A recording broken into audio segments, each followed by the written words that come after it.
All right. And we are live. The last word with Lord Cognito and Ebontis. We are back by the campfire. More looter shooter discussion with my brethren. How are you doing, sir? Doing good this morning. Got up, felt Mm-hmm. decently rested. Got a late video out last night, so if you guys are coming in from YouTube, thanks for tuning in. Mm-hmm. But yeah, made a random smoothie bowl and just a weird breakfast, but got the morning started. Now we're here, and Mm-hmm. thank you, Luke, for giving us plenty of stuff to read yesterday. Again, lots of text, so we are good there. No, it's been the weeks continue. At some point, I feel like this has to actually slow down, maybe, Mm-hmm. but they still have Mm-hmm. more that they may talk about. We've got a lot to discuss and definitely some things we can go deep on, but I'm doing pretty good. I've been Mm-hmm. playing Remnant, actually, in my Yeah, off I saw you playing moments. that. What's that about? What's going on there? So that is a very, very crude description is Mm-hmm. Dark Souls crossed with Division.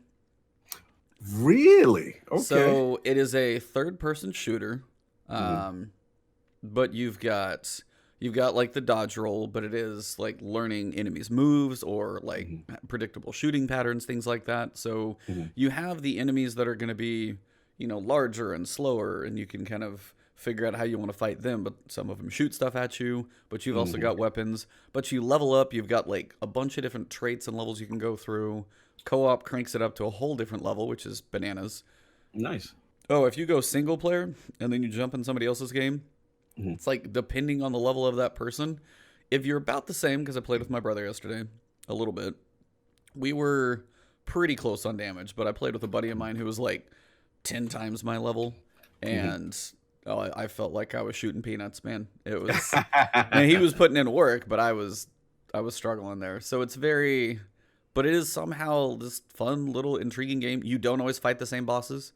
I mean, Mm-hmm. my friend's been through like his game fully, about Mm-hmm. three other people he's been through, seen different bosses. Oh, Some he wow. like, still a couple that he knows he hasn't seen. There's like secrets to it in like the home base area. There's Mm-hmm. upgrading your character, upgrading your armor, Mm-hmm. different weapons.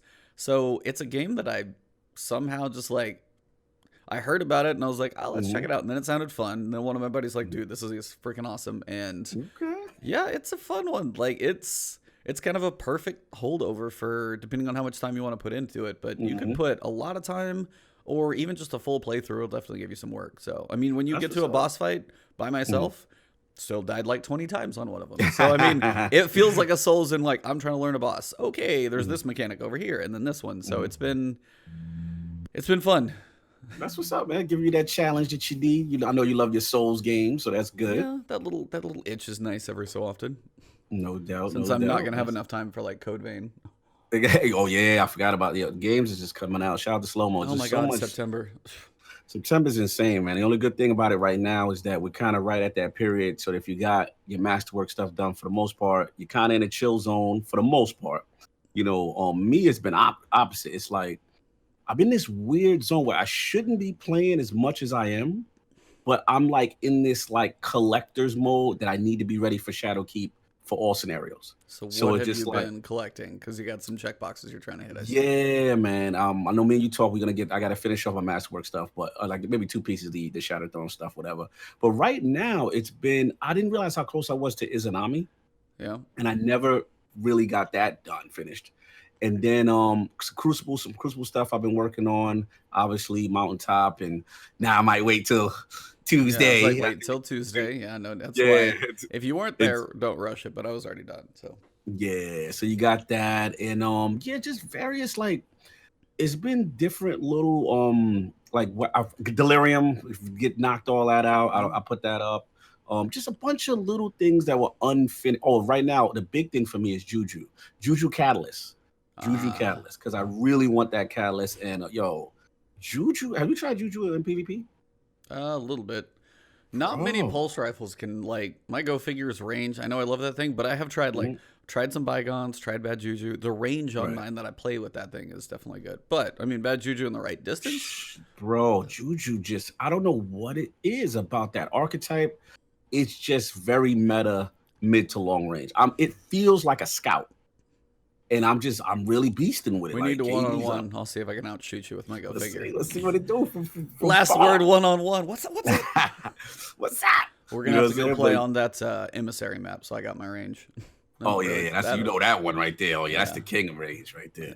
But yeah, just been doing a lot of that stuff, and I'm working on last thing's been working on. I don't know why it means working on blacksmith. It's gonna be a long way, You gonna but go? You gonna go flawless the raid? I think I can do it. I think I can do it. I I think was I can like, do it. that's a couple of the titles I've never done, man. I mean, I've got 4 done. I got Chronicler Mhm. this week, and Mhm. then I've got like 1 step left to do. I just need to go like finish Chronosaro for the Yeah, MMXIX. But man, those yeah, like man. flawless raids, I just don't have a consistent raid group to do it. If you do, man, go for Yeah. it. So that's the big piece. Like I need to Got a work on couple that. people. The key is gonna be the Sparrow run. That's the key, because that is where everything could go haywire. You know what I'm saying? But the other 2 encounters, for the most part, once you got a competent team and at the light level, you should be all right. So yeah, I mean that's been pretty much it, man. Just knocking stuff out, getting builds together, and prepping for 2.0. That's what I've been Yeah, doing, man. I was like, I've been Oh, and a lot actually. of Oh Switch. I'm no, playing a lot of go Switch. playing Astral what? Chain is out. Did you Woo! did you get it? Bro, yo, they got platinums. Got one, man. That's some stylish. This thing feels like an anime that's come to life as a game. Like this That's thing kind is of what I just, heard. bro, it is amazing right now. Like Switch got so much going on. It's Fire Emblem, and then they got the demo for Dragons Heroes. Like when I'm at work or I'm on the go, like I got so much to play on Switch. It's like it's ridiculous. You're Like, just like, I don't even know what to do. yeah, it's like, what do I play? I'm just undecided because there's so many good things. But yeah, Astral Chain's out. I've been wanting that for a long time. I'm a huge fan of Platinum, and this game is just unique, cool, and quirky at the same time. I like it. Nice. Yeah, I saw Mhm. that came out, got like I think 90 on reviews, like 9s in a couple Mhm. places. You had Mhm. Control come out, getting 8, 5s, and 9s, which is Yeah, another you one I got want to try. Control. Like if I can Yeah. get done with Remnant and maybe squeeze that in, but then Mhm. Borderlands is coming. That's on the 17th. So you got like 2.5 weeks if you're trying to squeeze some stuff Yeah. in before, the big boy steps into the room for a little while. Oh yeah. Oh yeah. You already know. You already know. Borderlands is definitely going to be one of those for sure that Mhm. takes up a lot of space for many Mhm. people. Destiny's servers are Yes. going to be like, "Coom." There's this like 2-week drop in the middle. What happened? Prediction they'll do something sneaky that week. There's only They'll so much. just They already have the schedule out there. So yeah, they've been known though. Secret little drop or something. I wouldn't put it past them. We'll see. I was like, what? It comes out on the 17th. You've got Iron Banner. You've got Mayhem, Valor. It's just all the boost in the end, I think, mostly. So they're Yeah. probably not going to go too heavy. But yeah, for Mhm. me, I finished up my comp grind. So, and I'm waiting Yeah, to you pick. did. I know it's stupid, just because I Mhm. want to record it all together. I'm literally What? waiting to pick up because I'm trying to get my bounties done for Crucible. So, Mm. because I'm gonna get Redrick's broadsword. Oh, you going Redrix. Nice, Yeah, nice. it's the damn 5 resets, but I have those Yeah. done. So Nice. those are all done. So I'm gonna have that Mountaintop Mhm. and Revoker Mm. from Shax together, just like bam, bam, bam, pick Bam, up. bam, bam. Oh, okay. I see how you lined it up. And Okay, then I okay. looked down and I was like 88% of medals on Hush. So I finished that. Wow. You've been more Crucible grind than me. Like you've been going hard Crucible. Well, okay, I will be honest. Shout out Mhm. to I Mhm. think the guy's name is Dusk. Bumped into Yeah. him playing Mhm. on Crucible, and I was like, Nice. and he went off for like a 40. I was Woo! like, Sign him. I was so Sign low that key. man to a Yeah, I was contract. so low key in comp, and I was like, and Yeah. I think he was working on somebody else's, but yeah, I was like, dude, you're really good, and he's like, yeah, 5,500 player here. I was like, yep, makes sense. Oh. So Oh. I ended Oh. up You done jumping got in. I ended yourself. up jumping in a Woo! sidecar slash backpack and rode that one because our glory level Nice. was like 12 apart. So we went Nice. like all the way up together. There was one point he was at 2098 and I was at like Mhm. 2090 because we had kind of gone up and down and we were like right there. And then finally we pushed over the top. So yeah, the That's glory. crazy. So I checked that box. So Mountaintop, Revoker. I had to solo grind out the rest of Revoker, but got a couple streaks and knocked that one out. Mhm. Comp is interesting, but I What's like going on? no, just like I enjoy comp if it's control, if it's survival, which is kind of what they're gonna have is a lot of survival, I think. But Mhm. man, when it's like countdown, it's just I Yeah. do not feel like I've got it. I suck at that mode. I'll just flat say it. Yeah, no, I'm with you, man. I'm with you. I'm just not a fan of it. Just not a fan of it. Just mechanically, I don't know, just the pacing of it, it just never really resonated with me. And the fact that you really just don't even have to do the objective. You can just kill the other four And and that's almost a better way to do it, which is it's that's a when you bit know there's a yeah. problem. Like, what's the way to It's do it? almost Like, more effective. don't put it on there. Yeah. So, but yeah, Mm-hmm. Absolutely. knocked out all my comp, trying to get things done. So Destiny kind of put a Mm-hmm. little happy bow on it by the end of August. So Yeah. then September's gonna be some light Destiny. Obviously, do random things like Mm-hmm. knock out Shatter Throne or something like that. But Mm-hmm. overall, kind of trying to actually give myself a breather because I Mm-hmm. have been grinding stuff so hard in Solstice. Yeah. Grind a lot of people out. Absolutely. Take that refresher and palate cleanser, and then get back into it in October. So. Yeah, that's smart. That's the way to do it. So let's But start a little downtime. yeah, but we're only gonna get so much of a break because we got to come back and do a little bit next week. Because next Yeah. week begins, we've got the community challenge on Mars. Mm-hmm. So they say with a bit of extra time before Shadowkeep begins, we thought it'd be a good idea in the community to get in fighting shape to return to the moon. So on September 3rd, for the full week, they have community objectives that they're going to want us to do. 175,000 Wave 7 Escalation Protocol bosses killed. Okay. You got 300 million Hive on Mars. That shouldn't be too hard because there's a gazillion more Hive than bosses. Yes. Mars Nightfalls, 150,000 on Nokris, and then 100,000 of Zal. Oh wow. They're both going to be active next week. And then 300,000 override frequencies. That's the one that I think is going to be the That's most the one. annoying Yeah, because that we one. all have to go out and be like, override frequency, drive over here. Like, everybody just open one. Just do one, maybe two. Put your 2 cents in, and just hopefully if everybody puts their 2 cents in, you're good. But yeah, you're going to be, Mars is going to be a popular planet. And I Yeah, don't man. even know if it's in the Flashpoint rotation or not. It might be, but I'm sure is. Good question. But So yeah, man, that's a little lot of stuff update. I was like, that's a lot of stuff to do. And then the other piece is we got 2 rewards coming from it. One, we've got that kind of Mars weird emblem. Yeah. And then the other piece that may or may not have some people excited, depending on if it's too little late to the party. So if the community, this also serves as an opportunity for you to further impress Emperor Callus. If the community reaches all the above goals, Callus will unlock additional rewards for successful menagerie completions.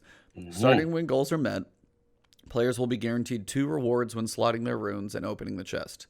And an additional reward will be added each Friday for the remainder of the season.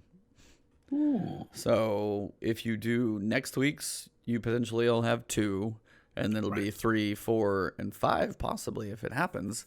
My question is, do you even care at this point? Do you think, I guess, better way to put it, I mean, the rewards are good. I think Menagerie is one thing they're asking for, so I think most would agree on that. Do you think these rewards justify this crazy community objective, or would you like to see more than an emblem in his chests? Yeah, I think this is just a sneaky way to get his chest like activated, get a little bit more activity there. But I mean, it's one of those things because we're at the end of a season. We're close to the end of a season, so it's like, am I gonna get crazy about this? No, but right now, I think what it is, the problem is because it was how it was set up in the beginning with the menagerie, everybody was getting everything. Everybody's kind of got everything they want, and then the majority of the base is just like these new guys that really don't know the mechanics. So I don't see that much of an engagement anymore. So they're in a tough spot. They're in a tough spot, man. I mean, I understand them not wanting to go crazy with the rewards, but they have to do something. So I think this is their way of inching towards that. That's just me. I mean, I'm the same way. It's like I don't like emblems the way they seem to want to throw them out there all the time. Yeah, I'm glad you said that. I'm glad you said that. Emblems are like a really popular award, and even for like the Destiny community, like the artists or movie of the week, or they've got Levante's fashion thing coming up. Like, I mean, there's some that you'll wear proudly and like never take them off. I know Bender managed to get in the like the Bungie bounty when they were doing the the Guardian Con stream. So he actually just got in the right game at one point, and he's got that one. He's like, I'm never taking it off, and that's cool because some of those are like ultra rare, but a lot of them are just kind of like, do I really need like? I mean, so it's just there's so many of them. I usually don't even care to go pick. Like, I'm with you. I'm glad you said that because shout out to Guardian Radio on a little brief. I know. Return. I saw them come back. Salute. You know what I'm saying? Turk got Mark Turk and the crew, Mesa and ElGato. What it was he was talking and he was just like he was upset about how Destiny currently devalues the ships almost. Like almost everything is almost in Eververse. And like back in the day, you know, us D1 guys, you know what I'm saying? Like that ship meant a lot. Like especially now, if you run around with that Whisper ship, right? Yep. You know you put that work in. You know what I'm saying? So it's like he was saying, like, yo, he just wishes they go back to that because of stuff, you know, the ship specifically, you know what I'm saying, in Eververse, that was your trophy, that was your brag. And I wish they would kind of go that route a little bit more with these kind of things. Because I agree with you, like the emblem is like, you know what I'm saying? Some is cool, you know what I'm saying, the Prometheus land stuff, the wolves, but other than that, it's just like, you know, I could really care less. I already got my set ones that I like. And yeah, I mean, they gave us some cool ones for just being part of those, and then you're like, gonna give me a random Mars emblem for just being there when the Mars activity happened. I'm like,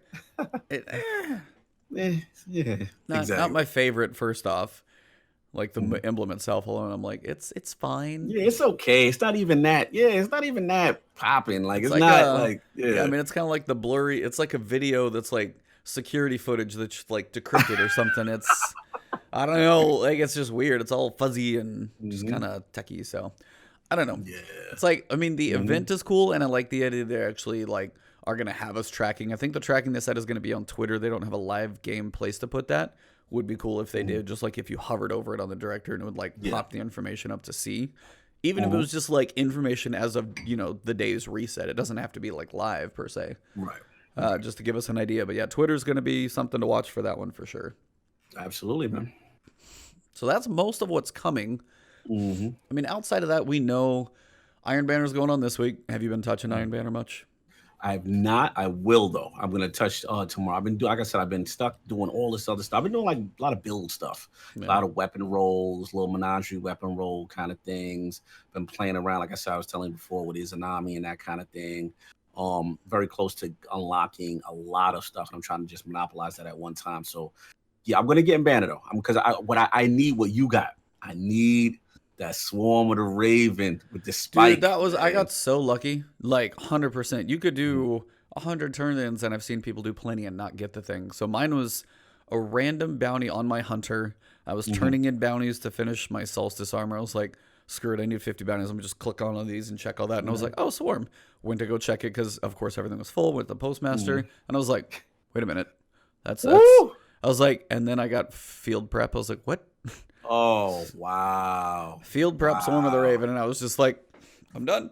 I don't care. I'm done. You're good. You're good I don't need anything. So that was, I mean, DPS. But that's just true luck. That's all that is. But I mean, other than that, you could turn in 250 more packages and not get anything because most of the time you do. But if you are going to turn packages in, remember, do it on a character where you haven't done the armor quest, because if you're doing the armor quest, that's in a loot pool too, as opposed to like, have at least just still the weapons and don't throw the armor in there as well. But I mean, for September, we've got update 2.5.2.2. We've got Moments of Triumph last week, an Infamy boost finishing up, another Iron Banner, and then Mayhem comes back the last week of September with Valor and Infamy boost. Just, they're boosting everything. They're throwing it all at you at this point, which is a good thing, I think, mostly because if you are working on any of those, trying to get, as you said, Delirium, you're trying to get your resets for Redrix, any of that type of stuff, they're giving you all the boosts, and Mayhem will be in there, and all those things are coming. Now, one other thing before we move on to Luke stuff, which is going to be our big topic for the day. You already know. Quality of life updates for Wendigo and Mountaintop. We have the official stuff. So, for those of you guys going for Wendigo, grenade launcher kills are worth 100% more per objective. Death penalty no longer exists for the final objective. Grenade launcher multi-kills grant 50% more progress. And completing playlist strikes grants a significant amount of progress towards the final objective. Huge. So they're really getting the, and we'll kind of get to this, but yeah, end of the seasons and end of the year, like, here's your push. Yeah, absolutely. Mountaintop. Now, this thing got dropped hard. These requirements are definitely in the realm of doable now. I mean, you got to get to Fabled, but these are in the realm of much, much smaller. So you got the multi-kills has been reduced from 200 to 75. So less than half. And then the calculated trajectory, 3 grenade launcher kills without dying from 100 down to 25. That is significant. That's a quarter, dude. Wow, that's significant. That is really significant. Points earned in competitive have been further increased relative to other PvP modes. Roughly 1 times for competitive, 2 times for Iron Banner, 3 times for comp. So Iron Banner is going on right now. You could get more in there if you're working on it. And then comp is, the big one. But yeah, I mean, they dropped over half off the multi-kills and a quarter of the medals. We might be seeing more of them out there. That's for... Yeah, we gonna see a bunch of mountaintops running around. I mean, look, you know how I felt about that quest, and something had to be done. I'll be honest, I didn't think it would be hit that much. You know what I'm saying? So I'm very curious. You as the hardcore, you as the OG paver of the way, do you feel a way about this? Honestly, no. Okay. I mean, I probably should, but I really don't. Mostly because, and Luke actually mentions this at one point because he talked about his grind for Wendigo. Same thing I went through for Mountaintop. I learned to use breach load grenade launchers. Yes. And it was the skill that it taught me with that weapon. So now when I get Mountaintop, it's going to be a different trajectory of it, but I know how they function. I'm not just going to pull Fighting Lion out or just always use play of the game and then go get a breach load and be like, how do I function this thing? Yep. No, absolutely. Yeah, he made a great point. I was thinking about you when he made that comment, because literally that's what you said, and how you got even more effective with the breach loaders. Yeah, so I mean, pairing Fighting Lion, it was with militias, but you pair, Mountaintop still, when you run against it though, that thing hurts. Yeah. It'll hit you hard. Yeah, man. Definitely hits you hard. So it's, I don't know, it's one of those, I think those are still enough where you'll kind of get the idea. I mean, even if they were cut, even if it was, say, both of them were 50%. There's 100 multi-kills and 50 of the other ones. The multi-kills is the one that was actually the slowest. So the fact that that came down a little more than half, but then say if the calculated trajectory was like 50 and the other was 75, that might balance out, I think. I just hope it's like, I think it'll still be enough time for people to learn them. But I will say by the time I got to 200, I was like, I definitely felt a whole lot better as opposed to just like, I happen to be at 25%. Well, they're going to have calculated trajectory done by that point. Yeah. So it's going to come a little quicker, which is good for many people who want to grind it out, because it was an insane grind. But the learning curve is definitely a thing. So Daniel's got a question for you in reference to your mountaintop. How often have you used the mountaintop since getting it? Okay, so this is what I was saying earlier. Everything's still sitting at shacks, so I can pick it all up in just a little clip, because I'm going to go like bam, bam, bam, and be like, Brad acquired. I just want to record a stupid little GIF. That's all. I feel that. Yo, you got patience for holding on, for getting it and not having that excitement to touch it immediately. I give you credit for just letting it chill in the bank, man. Yeah, so I go up and I have to hit escape on that one. Have to hit escape on Revoker. And then I'm like, I think I'm 8 bounties. I picked up a couple yesterday that I need to work on. So I'm like 8 bounties away from Redrix as well. So if I can go 1, 2, 3, my bakery is going to be full. So be good. But yeah, so that is just a little tweak. I saw the official stuff come out. It was on the Destiny forums, and then it fell out on Twitter and places. So that wasn't in the update, surprisingly. So I'm not sure why that wasn't in there, but they that is interesting. But yeah, we've made it through the initial stuff, guys. Now we're going to hit our deep dive. Destiny 2's third year. So before we even get into all the minutia, which there's a lot, what is your...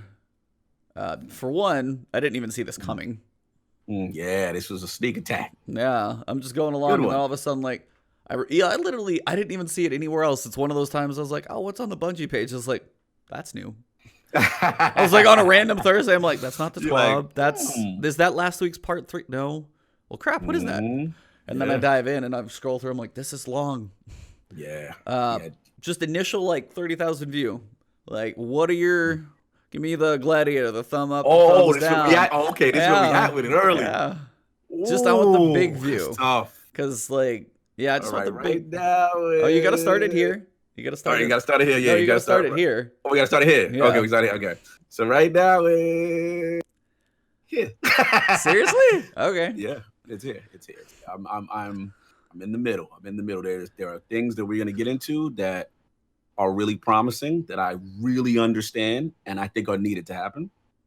Then there are things that I'm not gonna say are bad, but you got that eye. Like, let me see what you're doing. Like I have that eye. Like, what are you really doing here?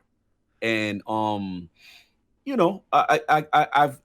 here's how I feel. I will say this, and again, I'm gonna generalize because I know we're gonna get into specifics, but this is gonna sound a little messed up, but I kind of feel that the other director's cuts, and this beautiful transparency, right? This beautiful part of me was like, "Was you set me up to add this little Trojan horse, this little thing that we're gonna talk about?"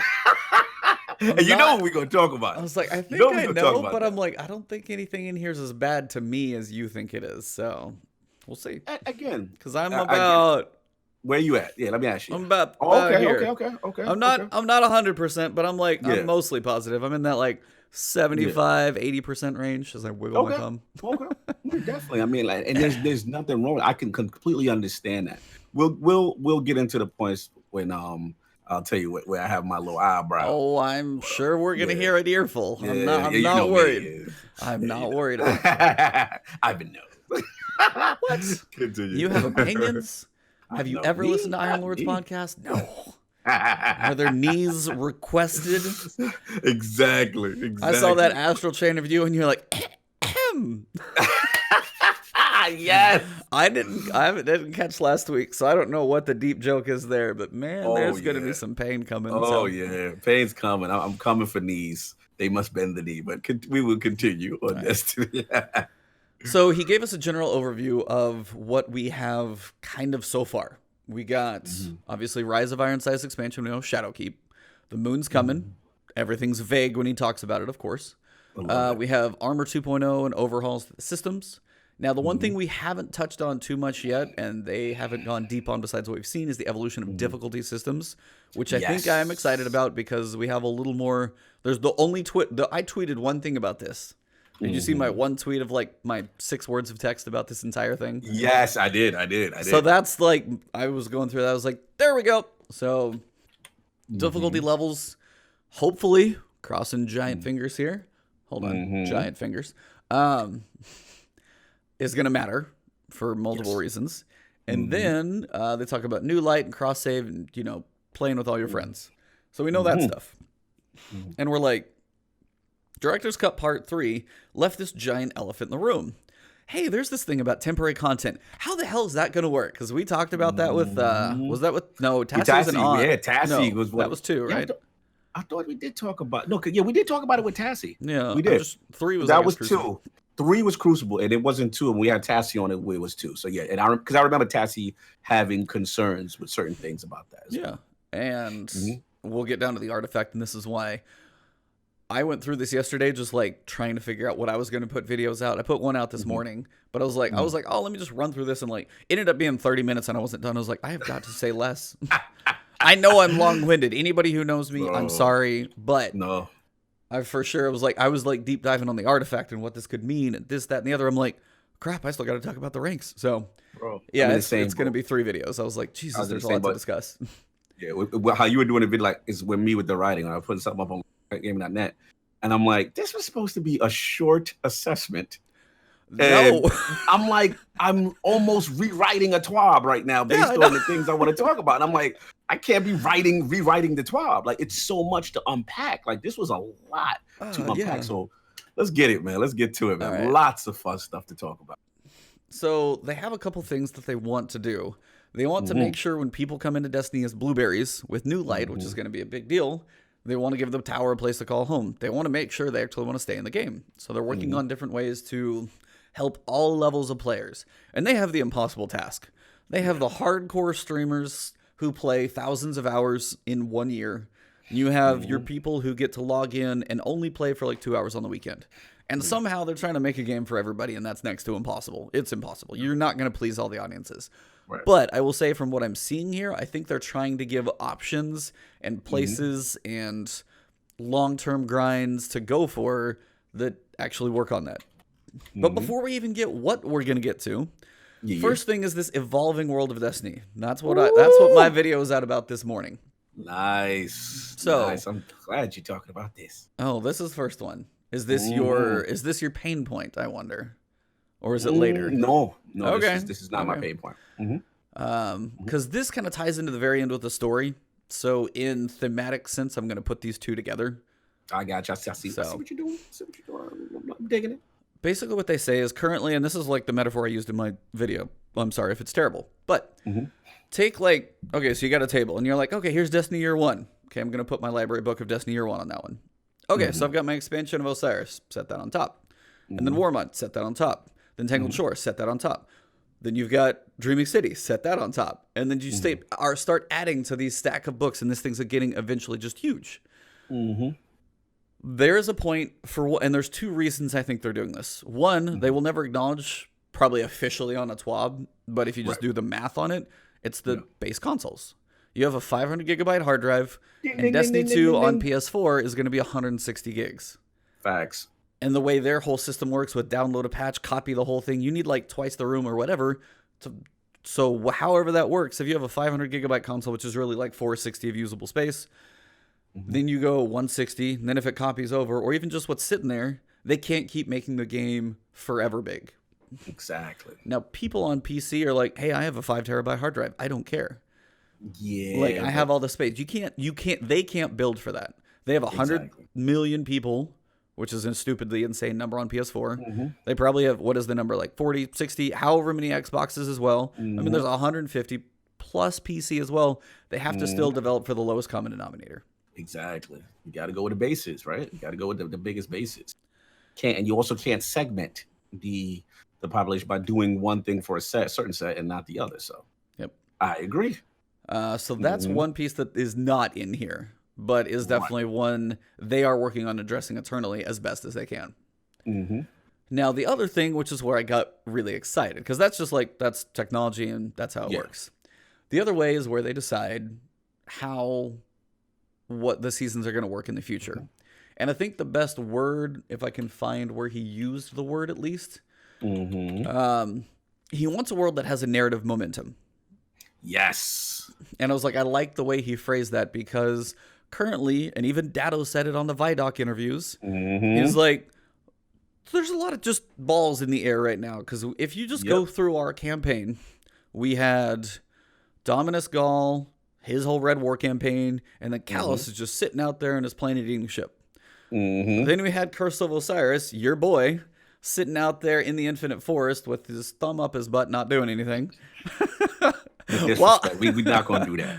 He's out there in Infinite Forest land while we're facing nightmares coming up. Man, dude, powerful Warlock, get your butt together. He's preparing us for a future we are unaware of, right? We're about to face the Vex without him, dude. We don't know. Well, this could be the Trials Rebirth. Woo! That was you know I got to hold up foolish hope. I know.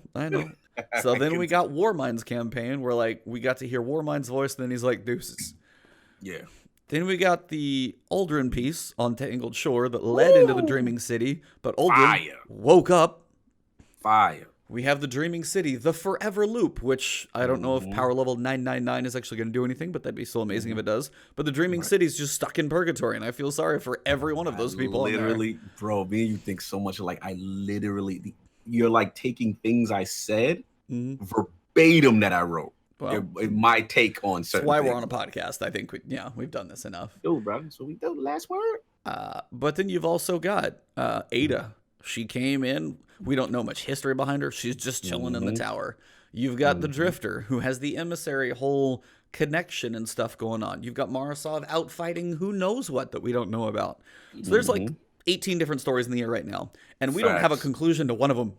Facts. And Datto brought this up beautifully he did. During the Shadowkeep reveal.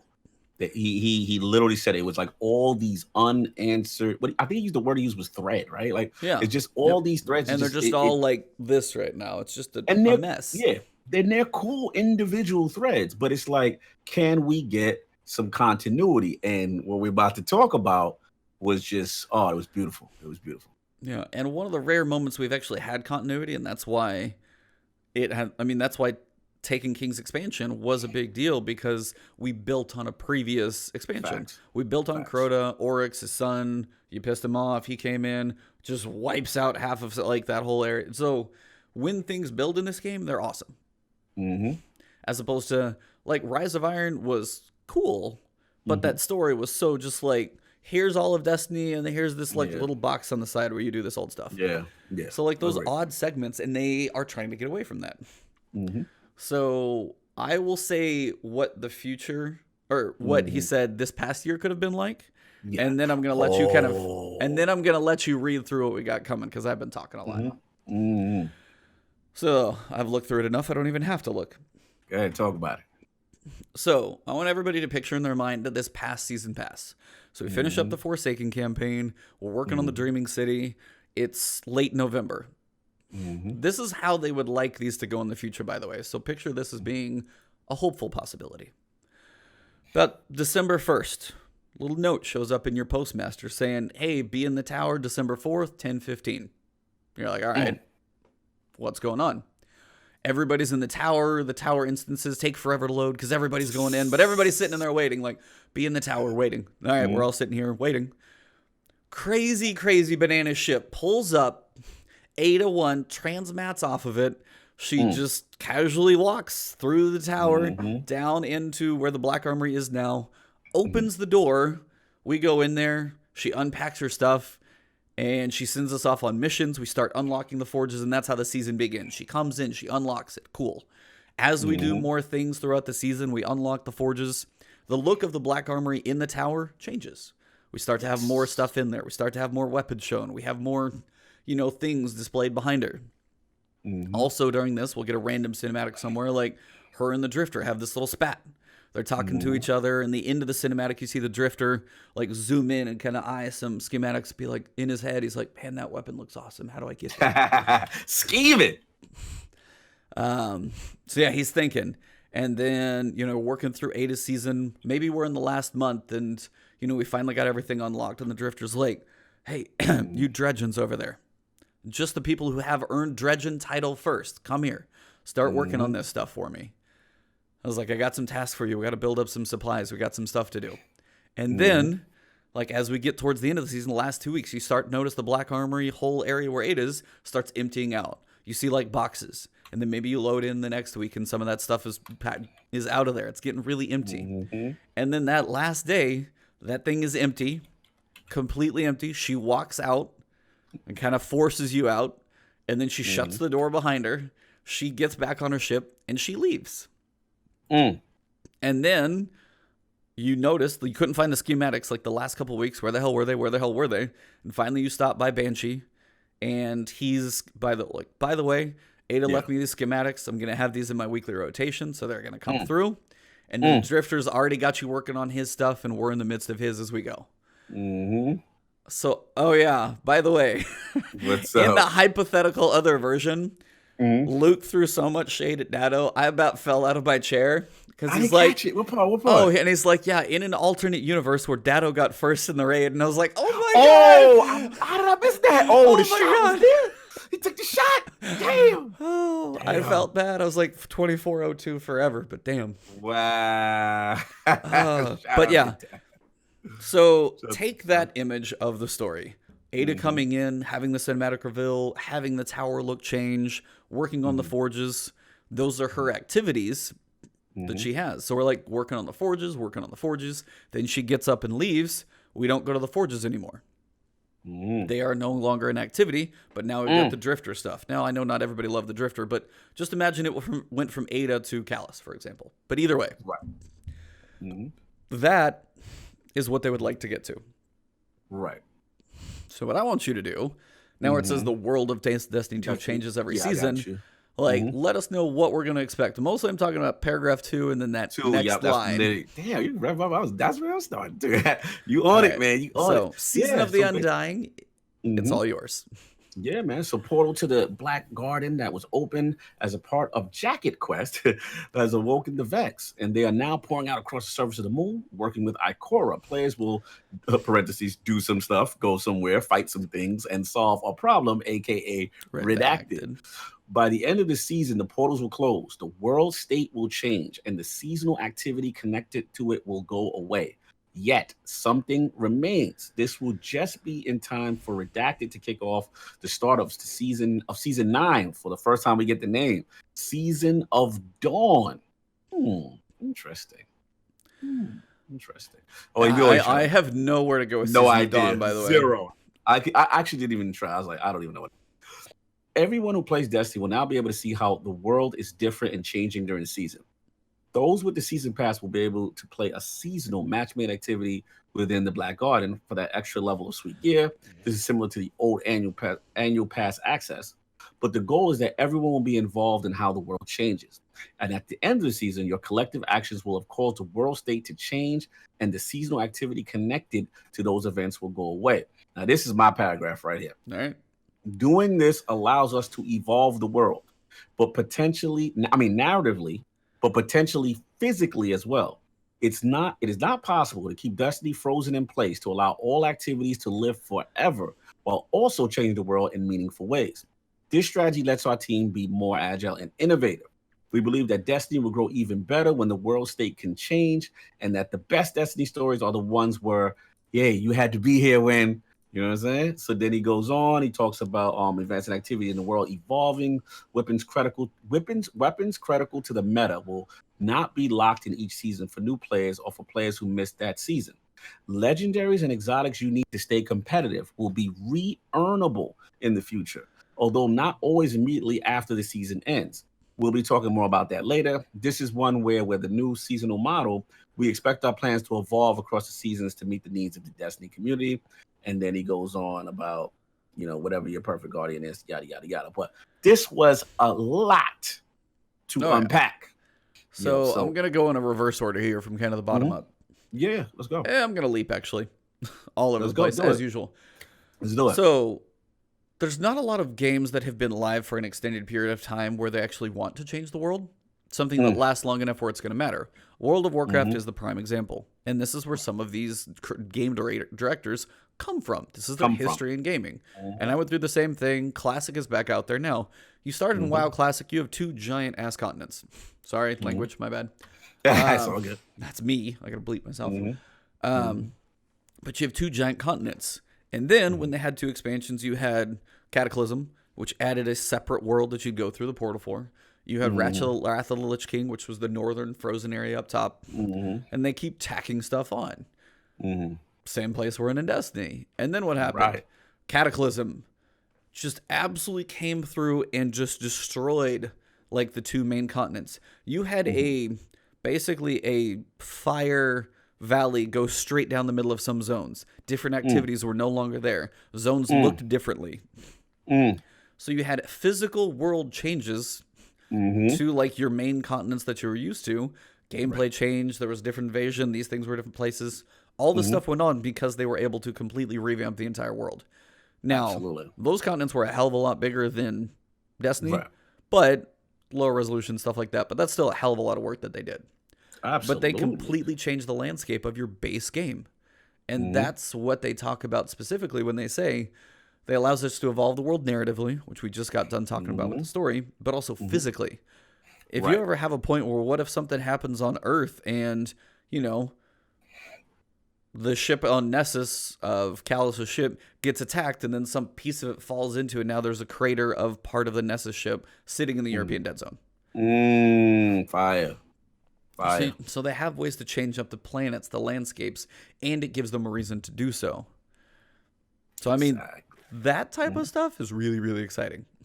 Yeah, I mean, so that's my first piece. Now you pick something. I mean, no, dude. You own it. You own it because at the end of the day, this is what excites me. You know what I'm saying? And this was I always felt was the flaw initially with the first season content. With like literally reading hearing you read what he said about how Black Armory could have been. Yes. Right. Remember what my main issues was? Who is this chick? Yeah. Why is she just in the tower? Yeah. How nobody ain't noticed, was there. Like it was just so convoluted because we all agreed we felt Black Armory, the content was solid for the most part, and it was a lot to do. Maybe grindy, too grindy, but it was a lot to do. The thing always came down to narratively, it just didn't connect. There was a disconnect we didn't feel. Could you imagine if she flew in for the tower, transmat, it's a community event, everybody's walking to see where she is, she actually goes to that section of the tower, opens it up, you're like, okay, now I'm connected, right? Yep. So this is dope. And I think this whole theory of seasons bleeding into other seasons, right? So you're setting up this nice narrative continuity that they sorely need. sorely. You're about to jump, but I can see. No, no, But no. I'm letting you have yeah, it because I've been talking a yeah. lot. It's like they sorely need that, because that really it gives you that connection. And then yeah, I love this whole thing about world states and things evolving. And then we'll get to the other part that I know a lot of people are worried about, which is events ending, right? And things going away. And at first, excuse me, like Tassie, we were a little nervous, like I don't know, we still got to see how it's implemented. And the main thing, though, I think is just like it has to be that way. In my opinion, it has to be that way, because it's like you said, E, and like Luke said, at some point, the Dreaming City cannot stay cursed forever. Like, we can't go to the Dream, and every day it's like, you know what I'm saying? And there's other things going on, you know what I'm saying? So again, the key, the issue, I really wrote this entire sentence right here when I wrote this. The key for them is going to be, they're going to have only tough spot they're going to have is if it's a beloved event, like a menagerie, you know what I'm saying? If it's a really loved thing, and now narratively you got to move on, right? I feel that in some way they've got to bring an iteration of it for it. And I think that has to happen for the rest of the game and the community to feel satisfied. I think if they snatch away, I mean, this is not going to apply to like raids or anything like that. I don't think so. But I think at some point, if they take away stuff, they have to have a similar substitute that people are going to be like, okay, this is like version 2.0 of Menagerie. You know what I'm saying? Or something like that, so that people don't get too upset. But it has to get done. Physically, it has to get done. You know what I'm saying? Because like you said, the constraints of physical systems and consoles, the lowest common denominator, they just can't keep adding. And you're not going to have anything left on the map. Like, it's just going to be too much. And then the second thing was obviously from a storyline perspective, I think it's due. I'm willing to trust them on this. For those who are nervous, I'm willing to trust them. But that was what was your feel? That was your overall feeling when you read this part? You muted. Your overall feeling is muted. No. Your overall feeling is, I'm speechless over here. I'm speechless. He just lost his time. I'm like, go. No, honestly, this is exciting because, I mean, he said it in one of, I forget which part, the 50th time you've gone to the Dreaming City is not the same as those first couple special times you see it. Mm-hmm. And as I said in my video, as we both make our own content, we're referring it. But I'm just like, I think it was mostly brought to a head when everybody was trying to figure out in 6 hours, how do we grind for Crown of Sorrow?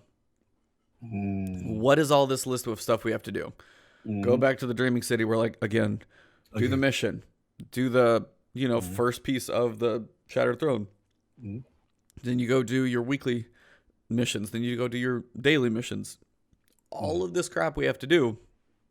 But why am I still going back to the Dreaming City for Crown of Sorrow? I mean, that's a big question of story. I mean, flashpoints rotating through, that's fine. I hope they do more with that. That they could do a lot of things with flashpoints to make those cooler. So hopefully at some point they do. Yeah. And I got to defend my boy real quick. Just to cut you 1 second. That's what killed Osiris too. Like, Curve Osiris got killed by the lack of narrative continuity. Like, it made no sense. Okay, he's here. Mercury didn't help. Mercury didn't help. The play space. And then even one of the biggest, I feel, offenses that was egregious is also the way, don't get me wrong, not disrespecting Eater of Worlds as a raid, but continuity-wise, why did we have to go back to the Leviathan, right? They needed to explain that whole bit, and it just disconnected. Like I said, he was never given this type of treatment. Now, if Luke Smith, how he reimagined Black Armory, if Osiris had that treatment, bro, it's no doubt in my mind, you know what I'm saying, that it would be well received, beloved. People would go crazy. You know what I'm saying? And that's still shout out to my man coming back. But at the end of the day, this is what we're talking about. And they have to do that. But continue, like you were saying. Where was I? I cut you. Sorry. No, you're good. Basically, you were just talking about, like, that whole continuity thing and stuff like that. Yeah. So, I mean, Dreaming City has to get resolved hopefully at some point. I feel sorry for them if it doesn't, because they're just stuck in purgatory. Yeah. But just the idea of an evolution, but it's also going to keep things fresh. It's going to help keep us going to, hey, do you have to go back to the Dreaming City? No, you don't, because you can't. What if I kind of like the Dreaming City? Well, it's fine. And this actually, when we get to the artifact, is a discussion more of what the temporary content is. Because they say the part of the season pass is the seasonal match-made activity within the Black Garden. Has this, the sweet gear. Yes, sir. That's the seasonal match-made activity that will be going away. So my question goes into... What's up? The Nightmare Hunt mods. Because it's a seasonal artifact. Right. But the big thing here, at least when you look at all of this, is the fact that they are setting the precedent up front. They're letting us know with the artifact and the builds that we're going to get. They're letting us know this content we're going to get is not lasting forever. Now, I don't know how the developers feel about that. Hey, I made this awesome play space, and you get to play it for 10 weeks.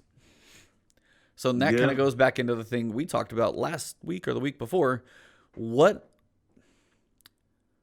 level is this content? How high quality is this content as it is going to be temporary?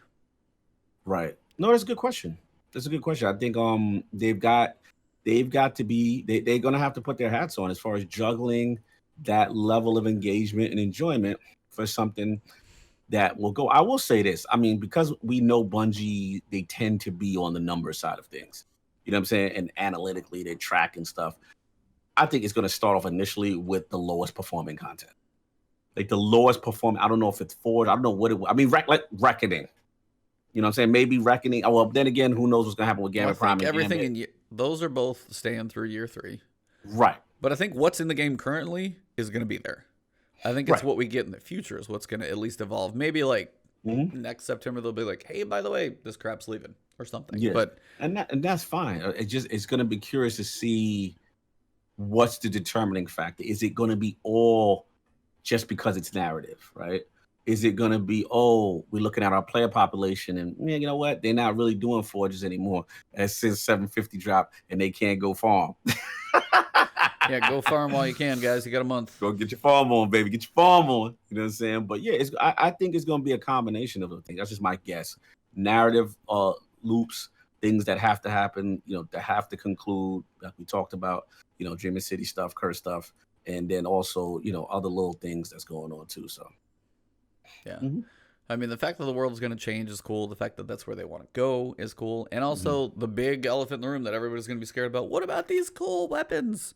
You'll be able to get them. Now, you'll be able to get them later, but you will be able to get them eventually if you keep playing Destiny. Right. So, how do you feel about the 6-month implied thing that I've been hearing from Luke and there's other people? Max of 6 months? Yeah. I mean, so let's just say, hypothetically, I'm trying to think of you. See, it's gonna be hard for you because you're doing a cruise. I'm trying to think of what. Okay, I got one for you now. Boom, this is it. Bam. 0 hour. Right? Let's just say it's a separate thing. True, but it's not a seasonal piece. It's not a seasonal piece. But it's included in content, though, right? Would you consider it? But like everybody got to do it. Okay. So you don't consider like Shattered Throne, that kind of stuff? You consider that just like a bonus? Shattered Throne's a dungeon. That's its own animal. The seasonal content, I think, that the content itself that would leave is going to be mostly what comes from the Vex activity. So it's really what would be the forges. I mean, take Hammerhead, take Blast Furnace. Those are your seasonal comparison. Okay. In my mind. And those are damn good guns. So then if you go back to where, hey, you have 3 months to earn those. She has her bounties that you can choose to work on. Say you don't get your roll. And then maybe there's one of those at Banshee every week. It's definitely going to be a longer grind to get them after the season, but they're not totally. You could probably be able to get a gun, but your god roll is definitely going to be harder to grind afterwards. I guess I still confuse you. You're probably right with the way they probably handle it, just like that. I guess I am confused with something like Shattered Throne because, again, when I think Shattered Throne, I think Ascendant Realm. I think kind of, again, I wish we had Bye for Mylan right now, you know what I'm saying, to really understand lore-wise Shattered Throne, right? But I always connected with that whole Dreaming City curse bit, and maybe I'm off. You know what I'm saying? So I'm just saying, like in theory, if let's say Oh they no, work yeah. I on mean, that okay, lore. so that's different. I was going more on like the seasonal basis. If at Yeah, some point they do like wrap Dreaming City's rotation. right. That's what I'm going with you because I know the Shattered Throne's your heart, right? And let's just say, and we know what's it, Wish Ender comes from that, right? Mm-hmm. So that now goes, right? Because this curse is over, they're moving on, Aldrin's back, or she's doing, and then something else is happening, right? Yep. My question to you is how will you feel that you can't do Shattered Throne anymore? Or is it one of the situations where I did everything I had to do? It was hot while it lasted. Like you said, it was. You should have been there when it was. How are you? That is your Kind of heart. more that. I mean, honestly, at this point, even as it's up this week, I haven't just run back into it. Like, I've done it enough. I've spent enough time fighting that damn ogre to know how he works and figure out, like, I've done the solo run. Put me in the backpack, baby.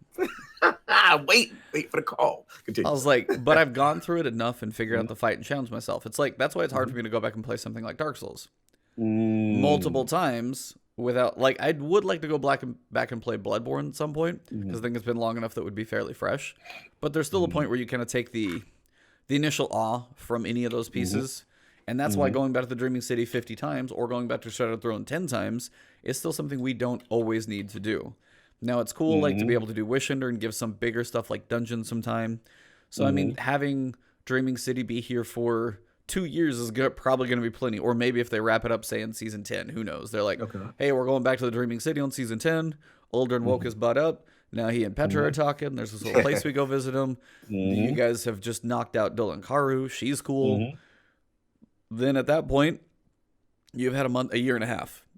If you didn't play it in that time, fair enough. Maybe it's, I mean, and that's because I guess I'm of a different mindset of some, and you might be the same as me. Right. But I mean, most games I've played, as you get a new expansion, as you get a new piece of content, as you move forward in the game, you don't keep dragging this like Santa-sized backpack of crap behind you. And I know my vault is not a good example of that. But the idea is you're not always like, I don't want to use Gjallarhorn for 10 years, and they've said that. I did not want it to come in, and I still don't want it to come in. So I want the game to evolve and see new things and see fresh stuff. So the more... No, definitely. So I'm with that. Yeah. No, I was just curious because like I said, I know how beloved that is for you. So I was just curious to hear that. Well, hopefully the new dungeon keeps me occupied. There you go. I think like I said, it's the tough call, but I think it's the right call.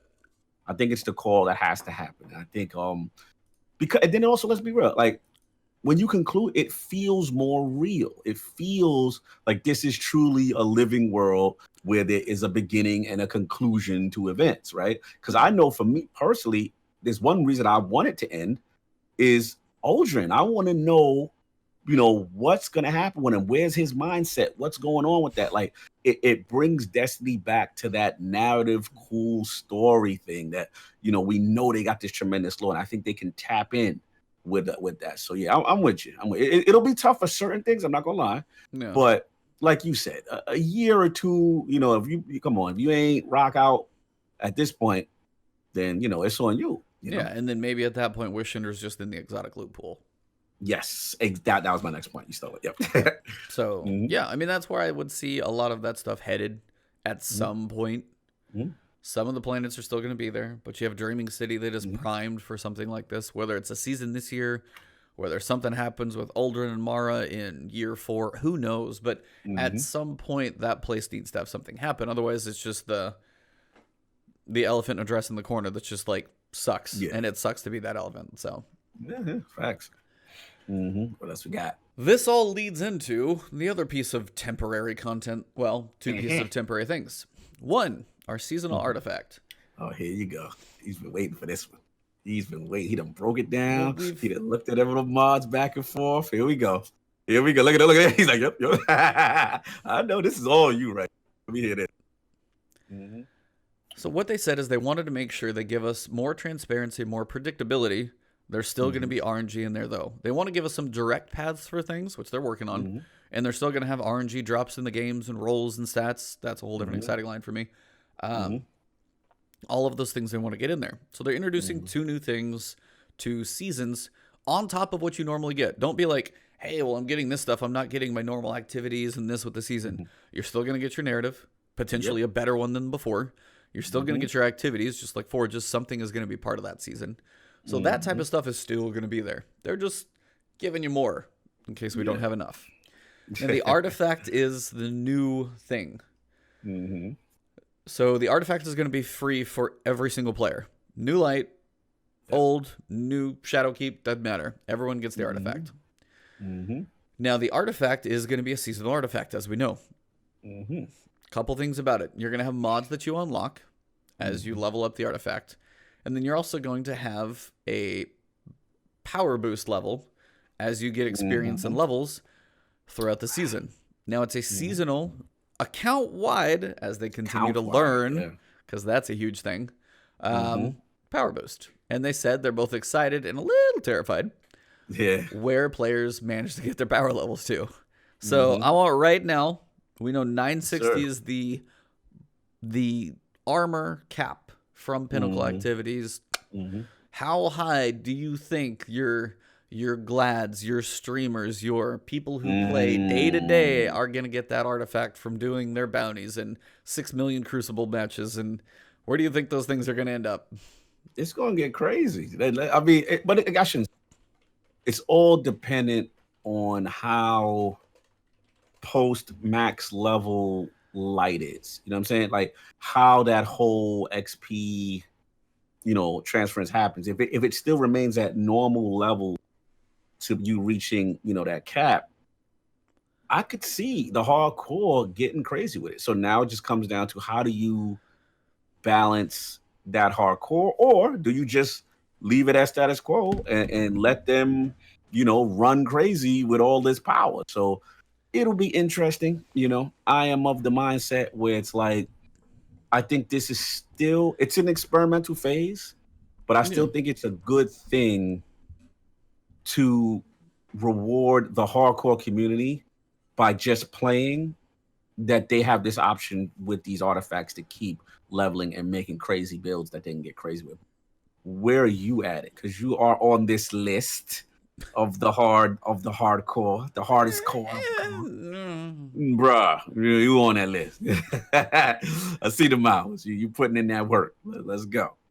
So for me, I'm excited about multiple things. One, when you jump on, which kind of ties into the seasonal ranks later, you're able to make progress towards something.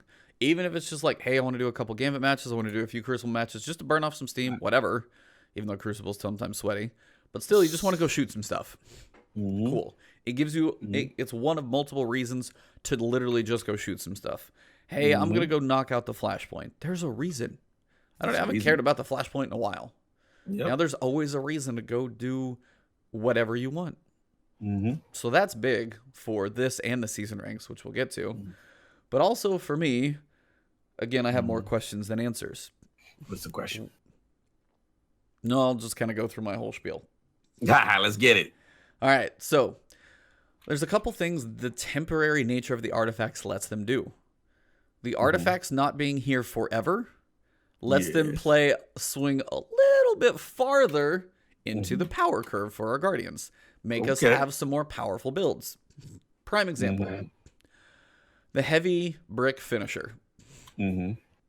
Okay, so say you get somebody who gets like raid mods or raid armor. They have like stupid level intellect. They have like 100 intellect. So they're like tier 10 on intellect recharge. So the super's coming back fast. Okay, you got your super all the time. All right, you put that heavy finisher on. You give us heavy ammo all the time. That's your role. You're giving us heavy. But it takes half the super. But if they're out there like picking up orbs and doing other things and giving heavy ammo and they've got masterwork weapons, that heavy's popping constantly. Now that sounds really cool because everybody's like, hey, heavy, having a controllable way to get it. But what if we get to a point where you literally are going through a raid run and you're like in a boss room and there's like 50 heavy bricks on the ground nobody can pick up? There may be a point where it's almost, and this is a good thing though, they get to experiment now and they set the precedent on day one. This lasts for 3 months, or in this one, 10 weeks. So whether this is broken, OP, or not, you know it's not going to last. And you're like, cool, this heavy finisher build is awesome. Sweet. I get to enjoy it for a while. I know at some point it's going to go away. It's like, it may suck that it's going away. Maybe the next season's going to be cool too. Who knows? And they said if some mods are really cool, they may bring them back in other ways. Yeah, but they did say that. Yeah.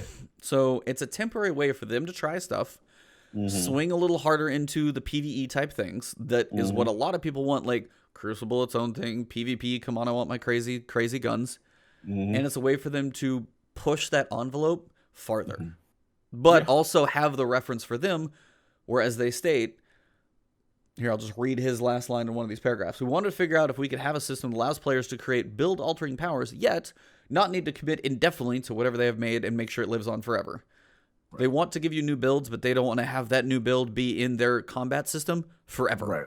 They want to give their self variety, but they also want to have a little more fun with some of these things. They want to make sure you can feel a little bit of power in different ways or have different purposes and builds, which is, for me, really exciting. So, I mean, that's... Yeah.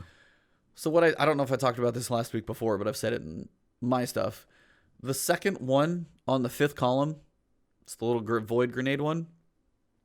The possible build that you can do with that for especially like a Titan, for example, or a Hunter's the same way, but a Titan, Ward of Dawn, Weapons of Light. You only get one buff on your character.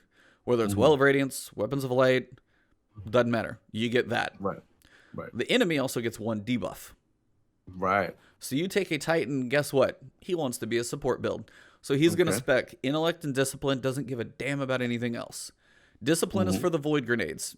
That new mod allows your Void Grenades to weaken the enemy. Now, we don't know how much, but even if it's a debuff on an enemy, it's still weaker. Yes. He also has his super up more frequently because he spec'd Intellect, and he has Ward of Dawn with Weapons of Light. So now he's buffed you. You have one character in potentially, say, a raid team of 6, one character doing the debuff and the buff for your entire party, while 5 other people are doing their damage. Right. Nobody has to run well. This person's not over here doing tether. Everybody can spec for Golden Guns, Celestials, and just go absolute bananas while one person handles the support setup. No, I feel that. That has potential in my mind. Now, maybe I'm crazy, but like that type of build is something really cool. But say, what if the grenade thing they put in there, what if it weakens the enemy too much? Or they figure out people find ways to like, I'm going to throw 60 grenades. Now, it's not a solar grenade, so Sunbracers wouldn't do anything there because I already thought about that. Right.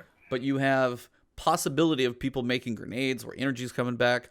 People have ashes to assets or all those other mods they can finally smash together. And it's going to potentially give you something broken. Yeah. But here's the thing. It's not going to stay there forever. So even if it is, and maybe you guys are smoking this raid boss, well, guess what? Guess what? Next season, all gone. Right. So you cannot depend on that stuff, and it lets them play, and I like that. I was just about to say that. This to me is a form of sandbox playing that, we've been on them. Let's be honest, right? We've been on them about, how long it takes and stuff like that.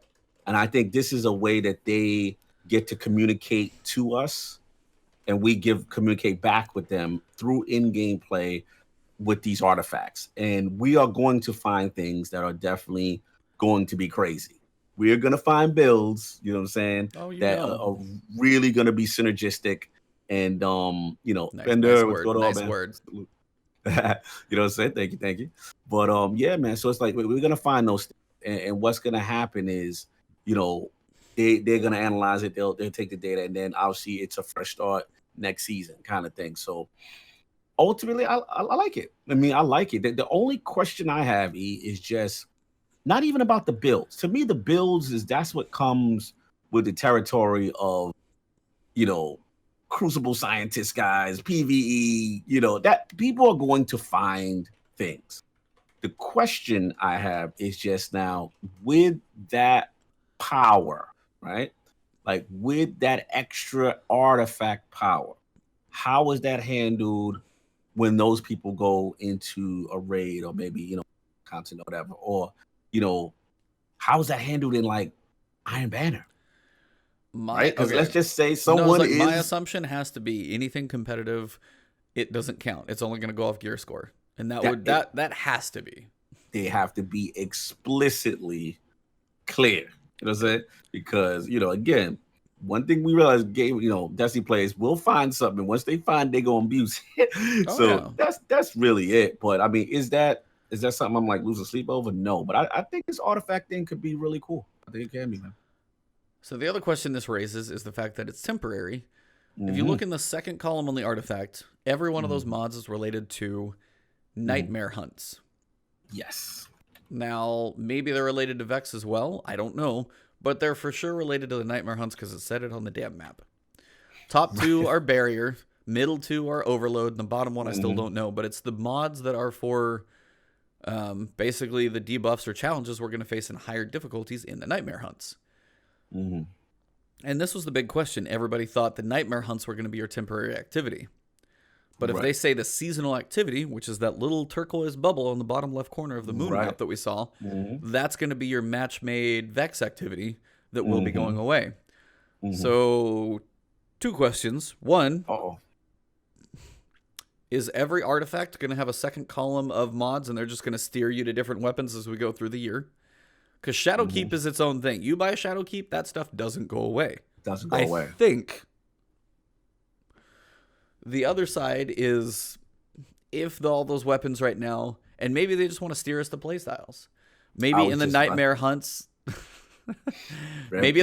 they're like auto rifles, submachine guns, hand cannons, and bows. Cool. Next season, pulse rifles, scout rifles, fusions, and snipers. Next season, breach load grenade, like they're gonna steer the, like, if you want to be optimal in these settings, the idea is you're probably gonna want to use what works with these mods. So if I'm going in with a pulse rifle, yet auto rifles get these mods and I can't use them, I'm shooting myself in the foot.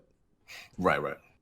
So that was my question: is like, is every artifact going to have Shadowkeep mods on it, and at what point do the Shadowkeep nightmare hunts end? Or is Shadowkeep gonna have the nightmare hunts? We go down, Eris wakes her crap up, we go in, we fight these nightmares. Just as we push the Vex back in their portal, do we like end the source of the nightmares? And is that how they progress it? I'm leaning towards that. I think it's gonna be very, very content specific, like giving you buffs and stuff towards activities that's based in that season and things of that nature. I completely agree that they are going to be pushing their meta narrative, someone will call it, like, which is, let's be honest, there's times us as the Destiny community, we get a little arrogant, we get stuck in our ways with best time to kill, most effective, weapons to melt bosses, yada yada yada. Reclusive and PD. Then there you go. So I think this is their way to say, hey, this stuff that you've been not playing, it's not bad. It's actually very good if you actually give it a shot. You know what I'm saying? Again, breach loaded, grenade launches, like you learn quite well. You know what I'm saying? That there's a level of effectiveness. So I think they are going to be pushing certain meta narratives with this to kind of nudge us in that direction to give things a shot. And I can completely see that. That's what I'm going. What are you thinking? Ultimately? I mean, that's a big thing because what do we not use? I mean, hand cannons are on here. We know they have 70,000 hand cannons a game. That's not news. But when it comes to auto rifles and submachine guns, especially in a PvE setting besides Recluse, but with these mods, Recluse is going to be a beast. They're trying to say, hey, auto rifles. Hopefully, for one, they buff them because they do need them, I'll be honest. Yeah. But also it's saying this build that you have for these nightmare hunts, if they do stay around, next season you got to find a new set of weapons to fight these with. Right. So if the nightmare hunts don't go away and they stay around for a while, they're going to be like, hey, these nightmare hunts are still here. They're with powerful gear. But all that crap you were using before, not going to work. Yep. So it's going to kind of change up. And also, as this is like, hey, the seasonal artifact, you got to get to that next tier. It may take a little while to get there, but maybe day one you can't quite get to the nightmare hunt mods you want, so you can't just go crack on like the highest difficulty on day one. They're going to make the seasons last a little bit longer as well. That's what I was just, yep, you on it. That's literally, This is literally game design trickery, but in a cool way. In a cool way. It's like they're not like forcing us, but they're like, hey, if you want these cool perks, these extra buff, hey, maybe you need to dust off that Lydia fusing rifle that you ain't been doing. You know what I'm saying? Like that's what it seems. How you doing? How you doing? You know what I'm saying? Bring it out. You know, take it on a date. Bring out your crooked fang. Bring out all that stuff that that one. You know what I'm saying, that you ain't really been using, and see what's up. You know, get them edge transits ready. You know what I'm saying? Like it's gonna be some stuff that we're gonna be like, really? All right. And then you'll see I want them to ever do like a like in Diablo did the secret cow level. I need them to make I need them to make a boss, like a mechanical Siva boss made of edge transits. Oh my god! like the image that went on the it was weird like a robot, walking robot thing made of edge transits of his legs and arms. I would lose my mind. Hilarious. That would be an amazing Easter egg for those who were there during like, oh my god. So yeah, I mean you've got very specific mods that go for an activity, but they're separate from the season in a way. Yes. So that's why I wonder if the artifact is always going to just steer what you're going to use in there. But the other thing, you've also got this middle tier. And they're like, hey, do you want fast reload for cheap? Enhanced hand cannon reloader costing 1 energy as opposed to 6 is massive. Yeah, that's massive. Yeah, I mean, you got submachine guns at 1. That one may not be as much. Bows is 1. Maybe you just everything feels like hush now. Fusion rifles and then auto rifles. But all of enhanced hand cannon reload speed being 1. Pick your playstyle. But guess what? Next season, bet none of those are going to be on there. They're all gone. Facts. Agreed. So you've got the ability for them to, for one, with the heavy stuff, maybe there's the Void Grenade build. Maybe it's the heavy finishers. To be like, hey, this is cool. Okay, this is what we want the meta to be. We've got some cool weapons coming out. Let's steer you to those. That hand cannon thing with the hand cannon reloader and the new exotic that's coming. Oh, yeah. Snipey snipe hand cannon. Yeah, scope jump, yeah. Yeah, that's going to be powerful. That's going to, and that might be a way to be like, oh, there's also bows listed in here. There's a bow as well. Guess what? Yes. You're going to be using those exotics, but you have a nice reason to use them as well. Yeah. Ain't that bow with Eris's real name or something? Ariana? Isn't her name Ariana? Who's Ariana? I don't know. I saw the name and I have no reference to who that is. I remember hearing her say it, or maybe it's one of her original raid teams that went slaughtered down there in Crota. I remember her. It was one mission on where you beat the mission and she's naming the names of the crew, I believe, that she was with. And I remember her saying that name. That's why I'm like, that name sounds so familiar, that Ariana's vow. You know what I'm saying? I believe that's part of the what you call it. But yeah, man. I'm excited to see how these things that they're gonna reward us with also correlate with what is actually buffed mod wise. I mean, that's available mod wise to accelerate some. Yeah. So I think all of this generally is a good thing. The artifact power bonus level is going to be kind of cool. Lets them experiment with crazy stuff a little more, as opposed to it's got to be in this little balanced box. Maybe not. And they can honestly say, hey, this thing, I mean, finishers, those are only PvE.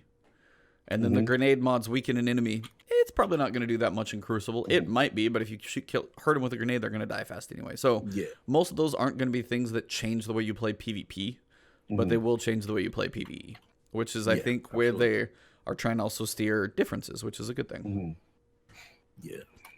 I feel like I had more to say about that, but we have also said a lot.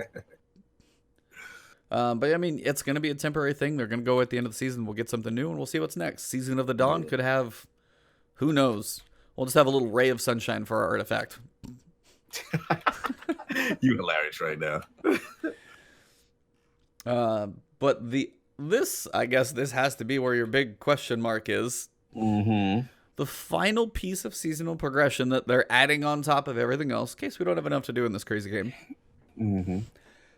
They're adding something called seasonal ranks, aka what do you want to call this thing? BattlePass. There you go. Let's go Fortnite. Bringing the Fortnite to Destiny. A BattlePass. So I'm going to read through a couple pieces here on the top, and then we can talk about what it's going to have. So you've got, basically they just say, They wanted you to have predictable paths. The artifact is one. If you play up level, you're going to earn these cool mods that are going to do different things in the game, and you know exactly how to get them. Taking RNG out of some things. Well, they're taking RNG out of some other things as well of just playing. But they also know when Guardians play, as we said before, some people do it for a living. Do it 8 hours a day. Some people play 2 or 3. Some people play 2 hours a week. Some people don't have time to like lock in for a raid group. They only can pop on for here's a Crucible match. Oh, I gotta go take care of that. Oh, here's a Crucible match. I gotta go, change the kit. Whatever it is, not everybody can make the commitments for all levels of content. So they're trying to give the people who are on the, especially I think more the lower end, but also give the people on the high end another piece of progress that they can try and burn through.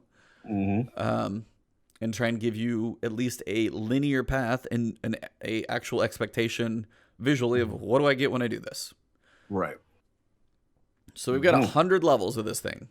Now, I am what I would call out of touch when it comes to battle passes, whether it be Apex, whether it be Fortnite. I'm in the same boat. I'm in the same boat as you because I'm familiar with them. Yeah. I know of them, but because I am not a battle royale guy, like I'm not setting foot in those games to be regularly to break down the intricacies of like how this compares to theirs. You know what I'm saying? All I remember is logging in every build to what the goals. I think they share that. But this is interesting to see in Destiny, and this was the one that remember I told you I was like, oh, I know. It feels like I was waiting. So yeah. Before we get into all the nitty gritty, or if you just want to bring up like what is your reservation, and then we'll kind of explain how things work. But like, what is just spill the beans? What's up? All right, this is where I'm at with this. It's like I get the dilemma they have. I'm really trying to be empathetic, right? They have this tough balancing act where it's us, the hardcore, the guys who drive it, the guys who, if we leave, they're finished, right? Then you got to talk about growth, right? You got to talk about little Timmy. You got to talk about, Susie and whatever that works a full-time job. You got to work, you've got all, shout out to Market. Yeah, I caught Dado's joint. I'll talk about that. That was a good one, Market. The thing about it is it's a tough balancing act, the hardcore and thing. So we started off with the artifact, right? Part of that is we got new light and the artifact. That's how I look at it with the casual stuff. So new light, boom, you come in, you're not left behind. Yay, I'm with this, Bungie. That's cool. I'm for that, right? Then you have the artifact thing, right? Okay, hey, maybe I'm getting unlucky with RNG. Maybe I'm getting whatever, but I can still get mods just by leveling up XP and towards the quest, and I'm still getting things, and I'm feeling good about myself, even though I'm not on Pyro's raid team, Sweaty A, you know what I'm saying? Or whatever, right? Cool. This one, not saying it's bad. I have to see it, but I must admit, I feel uneasy. The only reason why I feel uneasy is, okay, you got the top path, and you got the free tier, and you got premium tier, right? So just by playing, you'll get this, you get that, you'll get this, legendary thing, whatever, glimmer, suits, whatever. Okay, but if you look at the path and then look at the premium path and under rank 25. I know. Do you see? Okay. So when I saw rank 25, I got a little uneasy. And I knew this was one that was going to freak everybody out, and I'm not really concerned about it at all. It could very well be just an exotic engram. Hey, you just get an exotic. Very well be. But we have to admit, exotic engrams, that helps towards power, that helps towards playstyle, that helps towards if that exotic is something good, you got an advantage a little bit. You know what I mean? If it's a good exotic that someone else, or it could be another pair of Aeon souls and you just wasted your level, man. We not going to do that. But I hear what you. Yes, you're right. Yeah, it could very well be. But for a guy, I'm thinking of a guy like myself who it took me a long time to get Geo. Every Forsaken exotic would not drop my way. I look at this and I'm like, okay, and let's be real. Since Forsaken, those drop rates have been nerfed to oblivion.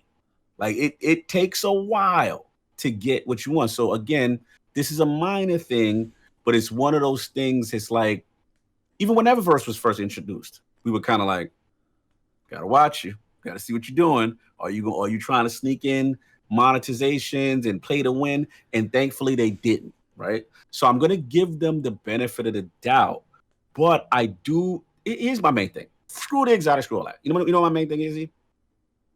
I don't know how I feel about the last 2 to 4 weeks of the season that you've been playing, and I could just come in here with my checkbook and say, okay, let me get all this. Let me buy rank 100. I don't know how I feel about that. I gotta be okay. Why? It feels weird because you've been the hardcore. You've been grinding. I've been playing. This is just the same. This goes back to the mentality of some people like, oh, you're gonna make year 1 free to play. How long have I been experiencing the content? Right.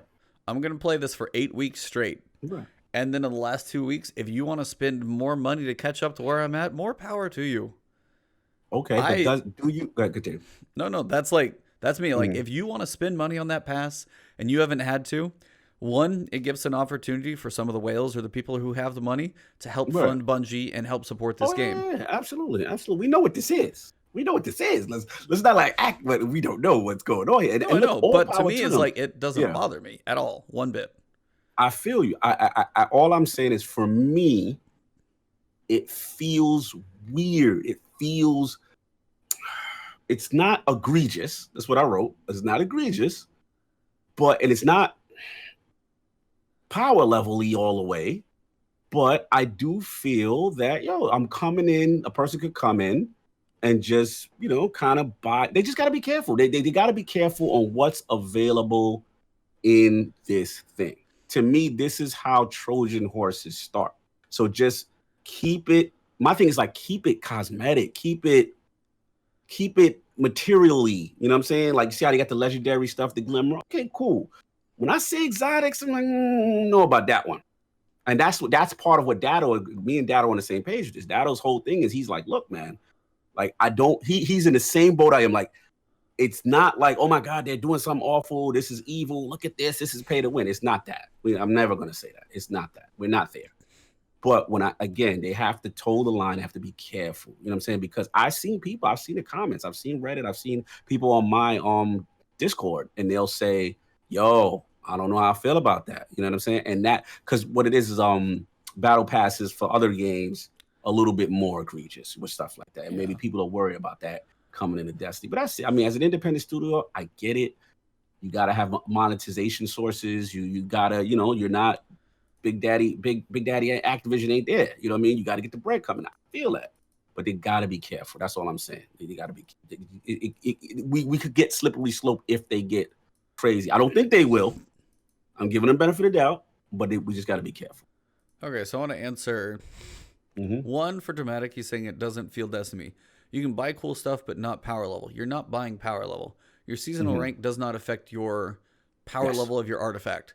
If you didn't play, your power level is still never going to be that high. Correct. So it does not affect your level 1 iota. Correct. That is just your literal seasonal rank through this like progression of the 10 pages of Battle Pass stuff. I'm sorry. No, finish. I'm sorry. I was going to say, the other piece is you do see 1 exotic in there.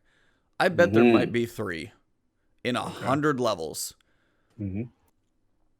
Okay, so here's the thing. So take your player who wants to pay for it. Take the player who's played all season. Take somebody like Glad.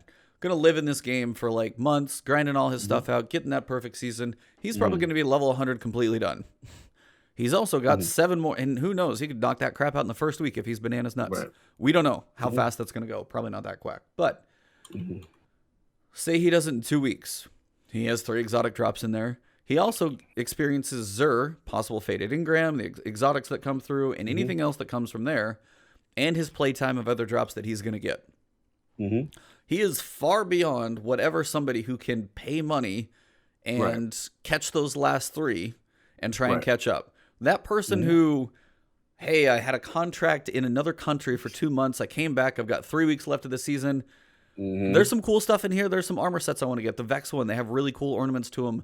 Let me work on that.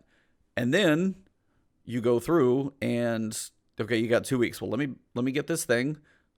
I just got done doing my contract, made some extra money. Let me drop it on the season pass. Let me burn through, see what I can. Because they said it's a boost. I don't think you're just actually like, I don't know if you buy the levels or not. I'll be curious how that works. If it's like, if you play and you're getting experience like crazy fast or what. As you progress through, then in those last couple of weeks, you've got the end of the season getting a push of more people potentially playing.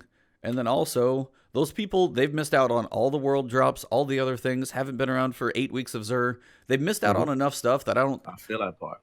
I was like, they've missed out on enough stuff that there's no way that I see an exotic every 10 levels. I don't see that. Now, and if there's and if it's like 8, 25, 50, 75, woohoo. I get random exotics every so often, and most of the time, they don't matter. If it's truly just an exotic engram, it could still easily not matter. All right, so that's me. I want to let you talk and also read. I was like, that's me, and that's why I want to read what people are saying in chat, too. This is great discussion. And again, I think it comes down to literally what is actually going to be. I need the full extent of everything that's going to be included in the season rank, right? So, you're making a good point. I mean, like, it could be very much like, hey, if it's exotics, you haven't played, you've been out of town that month. I mean, you know what's funny? This actually benefits a person like me. You know what I'm saying? I travel all the way. I'm doing conventions. I'm doing shows. You know what I'm saying? I go through hardcore periods of Destiny, and then I have periods where I just cannot play the game because I'm doing stuff, right? So, yeah, this literally benefits me, right? Again, because of the RNG nature of Destiny, and if it's strictly like we see in legendary shards, capes and suits, who cares? That's nothing. But if this gets into exotics or exotic weapons and stuff like that, it's a little teetery. But again, like you said, it's not affecting the power level. It's not, you're not getting, put it this way, as long as it ain't no guaranteed, like, I don't want to see Outbreak perfected. No, it's not going to be. Like, they will never do that. And I assume they won't. That's all. We as a community, though, I just want to say, as a community, I would hope that they are smart enough to know that if they cannot play with this. It's the same way like Eververse. They cannot try to get sneaky. They cannot try to XP filter. Remember, that was a thing.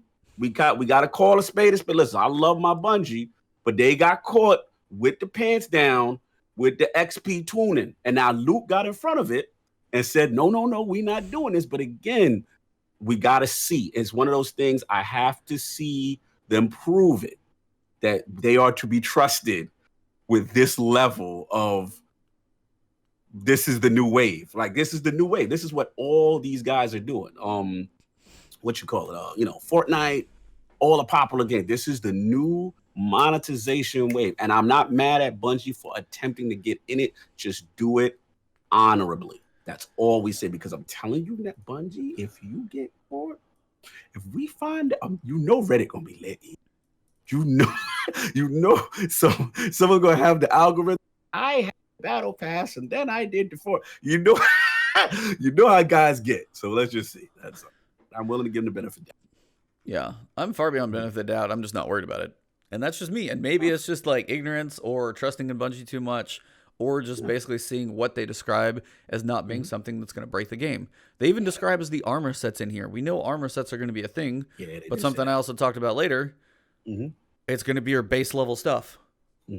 If you want the higher level stats, you got to go get it in the game. You're going to get base level. It's probably just like we're going to log in and get our Solstice armor. That's like base stat level. You're not going to get high stuff. It's going to get you started. But it's not going to be pinnacle level stuff. They're not going to give that away. So, what is in the season pass? Let's break this thing down. Because we know the season is going to last 12 weeks. Or 10. Probably was going to be 12 if it came out on the 17th, but now it's 10 because they pushed it back. So apparently they're still going to keep to their cadence. The season pass includes the following. Let's get it. For one, Season of Undying does come with Shadowkeep. So if you buy a Shadowkeep, not the digital deluxe or anything else, just the $35, you get Season of Undying 2, period. Somehow also, and I'm not sure how or why you would want to do this, you could technically buy Season of Undying by itself. It is truly a la carte. So you can buy the seasons as you choose, which is, they're very clear. That is 100% a la carte. I don't know of anybody who would do it that way, but you can. So, that being said, what comes with Season of Undying? Outside of Shadowkeep, of course, for most of us. we're going to go Season Pass owners get access to a new seasonal activity, the Vex Offensive. We know that. There are 4 weapons that can come from there. There are additional weekly bounties and weekly challenges for powerful gear. Just like any other activity. Go to the Forges. It's the same thing. Go to the Reckoning. It's the same thing. Certain stuff is going to be in the seasonal activity.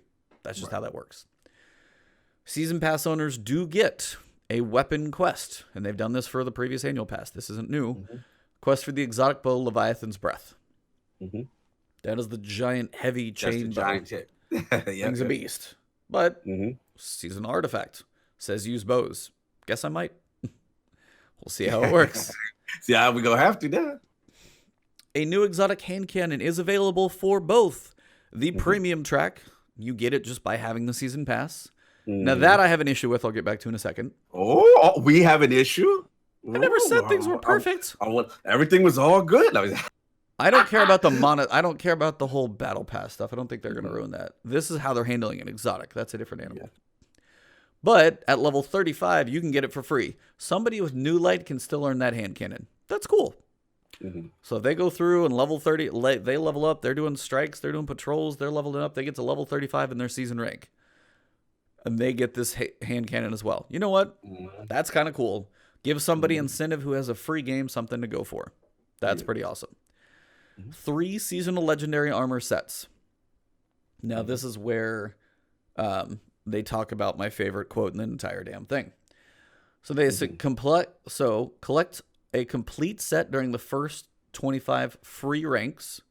So you'll get a complete set for each class during the first ranks. On the premium track, you'll get all 3 sets at rank 1. So if you buy the season pass, they're giving you some stuff up front. You get the hand cannon, you get a couple armor sets. Cool. It's just the big thing about armor, which I hope people really start to understand. It's not going to mean that much. You're going for stat rolls and you're going for how you look. But outside of those, the functionality of mods and all that stuff, that's all separate. So you're going for how you look and hopefully a decent stat roll. But the free stuff they give you, it's not going to be amazing stat roll. Right, that is true. It's almost like the old Eververse Armory where it was like super crap kind of almost. Yeah, level 10 crap mods. It's going to be similar. It's like what you get for free is not going to be the top, and they truly state. On the premium track, you'll get all 3 of these sets. Now, these are for the Vex offensive activity. If you want versions with higher stat tiers, and I exploded in my head when I read that, you'll need to play the Vex offensive to earn them. Finally, to add some additional premium track awards, literally all cosmetics.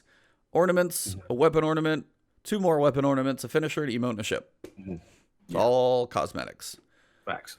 So if you have that many cosmetics in there, you've got armor sets, you've got glimmer, legendary shards, looks like a couple of extra bounties. Harmless. 100 bright dust. Whoa. Harmless. I'm with you, bro. I'm with you. I just got to cut you for a second. I know. All I'm saying is the story of the Trojan horse. Remember the story of again. I'm not saying they're evil. I'm not. That is quite the leap to even reference that as a Trojan horse, man. That is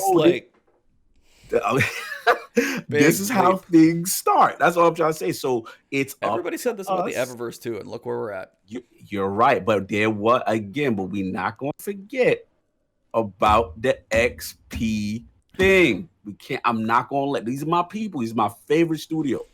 But we cannot act like that didn't happen. There was a throttling. This happened. Who was responsible? If that dude get fired, they even addressed the XP, by the way. They got caught. If it wasn't for Reddit, says stop that with my XP. So again, they're in front of this. They're cool. It's up to us as a community to say, yo, we feel you. Just keep it fair, keep it clean, keep it cool. And we're good to go. You know what I'm saying? But trust me, E, everything you're saying is accurate. This is harmless. This is materials. This is not nothing to be super scared of. I get you. I just got my eye open. Okay, I feel like I've got like people shaking their walking sticks at each other in chat right now. What is happening in chat? Let's go to chat. Let's go to. Let's get to it. Y'all are just funny. So I got a couple things about this. One, and this is what makes me hope there are more exotics in there. We know about these two. They've been showing off in trailers, and I guess they're going to tell us how we get them. But the fact that literally rank 1 of the annual pass we get that exotic hand cannon, take some of the woo out of getting an exotic hand cannon. Like, exotic weapons should mean something, and now, like, you bought the season pass. Here you go. Yeah, here you go. Like, I mean, it's cool to get a new gun and start the season off with, like, a nice little, here you go, but exotics don't feel like they have that weight that they should anymore, and it's kind of one of those things that it just, that one is kind of a glaring thing at me right there, and I'm not a huge fan of that. Yeah, I mean, I'm in the middle. I'm like, I'm not thrilled about it. I guess the reason why I'm not going crazy yet is more so that I'm confident they're gonna have so many other exotic sources to do other things that we'll probably forget about this. It's just that as we're reading this now, it feels like this is one of the soul things. You know what I'm saying? Yeah. So I'm not gonna get crazy about it yet. But trust me, I'm with you in the sense that I don't necessarily know how I feel about, just. I wish it was even like at least rank 10. I mean, 1 is just like you one boot is up like, the game and here you go. Like, it's like I straight paid for that exotic. Yeah. It's like, so it's like a little bit of work would have been good there, but I guess I can't win them all. So that's like that. I do kind of have a bit of an issue. I mean, they're going to give you the armor sets, which you can look how vexy you want. I mean, you're part of the season pass. You're going to look how you want to. But again, it's a base stat tier. And this is where I got happy. So let's go. If you want versions with higher stat tiers, let's get it. This was my random speculation last night when I was just word vomiting into my microphone. When you look at the Nightmare Hunt activity, previously it said powerful gear tier 1. Right. And I wondered what the hell on earth that meant. Right. I was like, all right, what the hell does that mean? Is that like, it's going to get you from like 750 to 850? Like, is it like a prime engram versus a, legendary that might give you 1 versus a prime giving you 6? Is this going to work on the tornado scale? Like, is tier 1 the low stuff? And if you see a tier 5, like, holy hell? Yeah. I don't know. But also in my head, you sit there and I was going back through some of the clips of the Armor 2.0, and you look at the helm and you're like, okay, his helm has 56 base stats. Right. Okay. Maybe that's tier 1, somewhere in the 50s. Okay. Maybe tier 2, 60s. Tier 3, 70s. Tier 3, 80s. Tier 4. Like, how high can you climb with those tiers? And somewhere towards the top, and this is what I had asked for previously when Tassie was on. I was like, I'm hoping there are variations of, like, raids are going to hopefully drop higher stat distribution points. Gotta be. And this is pretty much his confirmation. Like, if like the free armor you get, that's going to be your base level stats. Like, that head has 50 stats randomly thrown on there. It's probably going to be a set value anyway. Right. Then you go in and do the Vex Offensive on Ultra Hard. You get something, instead of having 50 stats, like, thrown across the 6 stats that we have, you have 80 points thrown across the 6 stats. And that's where, like, and I think this excites me in multiple ways. One, you actually can really, for one, like, see improvement as you get higher gear from more difficult activities. And two, it does the one thing that we've had an issue with lately, rewarding difficult activities. Let's go. That seems to be the theme about Shadowkeep, which I'm liking. I keep seeming to hear that narrative with different things he's saying. So that's all I want. You know what I'm saying? Because he knows the follies of vanilla D2. You know what I'm saying? Those were Achilles' heels, not rewarding the powerful stuff the harder pinnacle activities the way they should be. So yeah, those should be in there. You know what I'm saying? I think I'm confident that is, the route that they're going. So that was for me exactly what I was hoping for in the stat rolls. I was like, all right, if every head is 56 stats, this is going to be boring. Okay, this one has like 87. Damn. Like, I just got a huge upgrade, and that's going to be big. It's going to make it exciting. It's going to make that drop, to be able to be like, okay, oh yeah, this, that's what you want. You don't want this stuff to become redundant. You don't want this stuff to become, another tier 5 or what. You know what I'm saying? Like, it start to roll your eyes and stuff. That's where loot gets exciting again. That's what we want. Well, and that's also, like, you have the stat tiers, but then you go run that hard content, and then you're going to want to go run it again. Why? Because you may have not got the roll that you want on that armor. You may have, like, int discipline, and damn it, I need a melee and resilience build because I'm going to go be up punching stuff for whatever reason. Right. Maybe not everything smashes in Shadowkeep. Who knows? That's part of the chase. That's what you want. You want that level. Same thing what we have with weapons. We've always wanted with armors, and I think we're getting close to it, man. I think this is definitely the right direction. I'm with all of this, right? Yeah, so that for me is huge, huge, huge stuff for sure. The other thing they talk about, and we kind of briefly touched on it, it's 10 weeks. When you get to the end, last 2 to 4 weeks, and this is where they're just going to see how the season goes. What is the? You don't even have like a beard to twirl. It's like imaginary beard twirling. Shout out to the old men in the chair. Sorry to the people who listen to this on audio, by the way. Cognito's over there like twirling his finger by his chin, but there's nothing on his chin. Us older gentlemen, we've been around the block. We just, like I said, we just got our eye open. We're just like, okay. I'm not young, dude. I'm not that far behind you. Let me flex my old card, all right? Let me flex it. You stay young right now. Just don't break something if you flex too hard. Yeah, but like I said, it's just one of those things we got to watch. One thing that I like what they are saying is that they're implying that this is a fluid situation based on community response and how it's received. Yeah, so I like that data. Yeah, they're gonna know. I like that. You know what I'm saying? It's not hard and fast. It's we're gonna around week 2 to week 4, around that kind of thing, and then we'll see, and then we'll kind of play around with it based on what you got to say. I like that part. You know what I'm saying? So let's just see. I gotta again. I could be making a big cry about nothing. And like you said, this could literally be legendary shards, BS stuff that doesn't affect anything. You know what I'm saying? And allows a guy as in play to say, hey, I can get some rewards and stuff like that. But the only skeptical part of me is if they're doing a battle pass, right?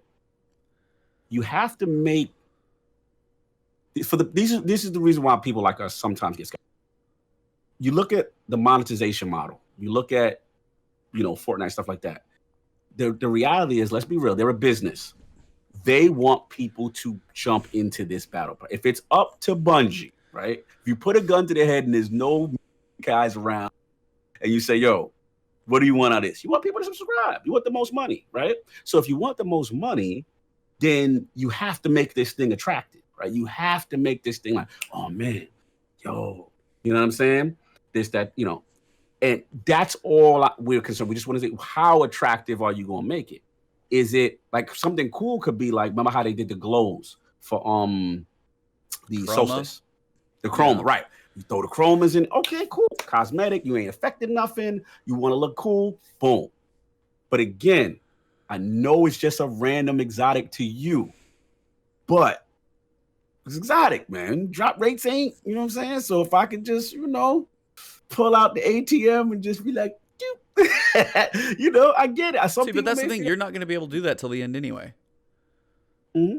So you got to wait. True. You got to wait 8 weeks before that's even on the table. 7, 8. Like you go, hey, I've been at this season for like 7, 8 months. Hey, you want this stuff? Your friend over here who's not currently playing the game and they want to pick up the season, be like, there's actually some cool stuff in here. If you spend like $10 extra, you can kind of catch up to me. You want to do it? Mm-hmm. All right, cool. I'll see you in here. Come on, catch up. But guess what? Their power level's not going to catch up.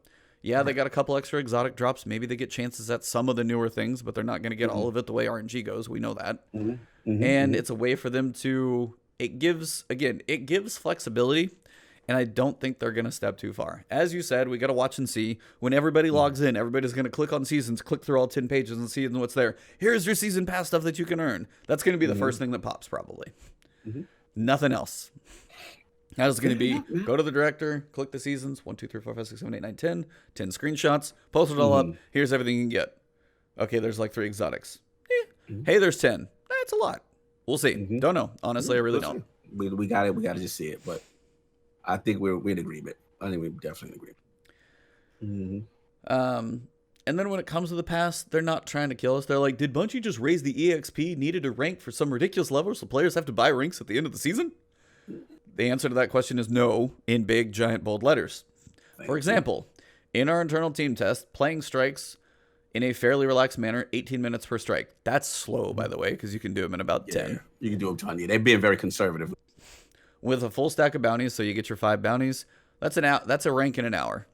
Yes. That's not that hard. If you play for a few hours, you do bounties, you do things, if they weight all the activities right, like if a raid is worth a decent chunk of experience, as long as all that stuff's right, seems like they're trying. But they also said if they get like halfway through the season and people are at like rank 30, well, we messed up. And they have the ability to be on the fly and adjust that. So they're going to have the outliers of streamers up here.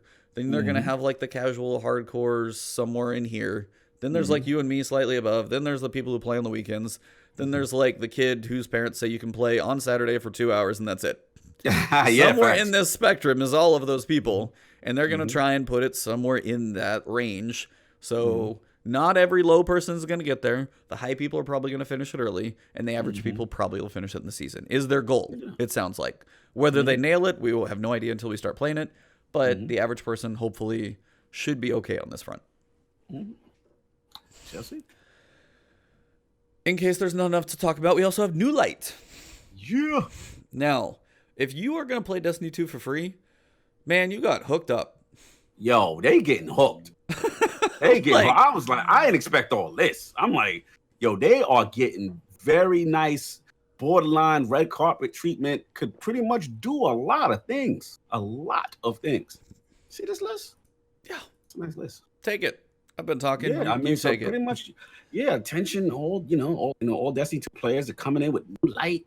And it basically is going to be all in on Shadowkeep Season Undying will have access to the following. So for $0, you're going to get to patrol the moon destination. So you got to actually get to go. The opening mission of Shadowkeep. Yep. Wow. Didn't think that was happening. 2 new strikes. Normally strikes would be omitted. Crucible updates that I expected.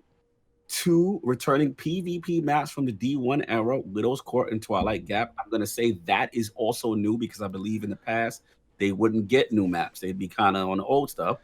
Yeah, they've been kind of on the point where everybody has like all the stuff at this point. So yeah, okay. Elimination in Crucible Labs. That's Armor cool. 2. Yep, that's cool. Armor 2.0, cool. Eye of the Gate Lord seasonal artifact, so they get the artifact. New finishers. They're getting the finishers. 2 new pinnacle weapons, 1 for Gambit, 1 for Crucible. Do you think there's going to be 1 for Vanguard? Doesn't sound like it. Doesn't sound like it. All right. Free seasonal rank rewards, which include the new exotic weapon, Ariana's Vow. 3 legendary armor sets, 1 per class, 2 legendary weapons, best of year 2 bright engrams, and glimmer and upgrade modules. So yeah, legendary armor. It says weapons that come from the free seasonal ranks are a little sample platter, or like sample platters for the season pass. If you want to find the best stats for the rolls for the armor, you will need to play the seasonal activity and get the drops. But players who just want to collect all the armor can earn the base version from the free track. I see you pumping your fist. This one, you like that one. You're about that. So Ariana's Vow, the new exotic on our seasonal track, also drops on the free track. But if you get it, you get it earlier if you have the season pass. They've also added a lot of rewards in the free track that are nice quality of life rewards for players, like upgrade modules, which are free in Fusion. Again, now this sounds wholesome. I could bring that home to mom. See, I could bring that home to mom and everything is okay. She's like, okay, this person's not deceptive. Again, just follow through, keep it here, and we should be okay. You know what I'm saying? So I'm okay. So where you at, man? If you somehow haven't played Destiny,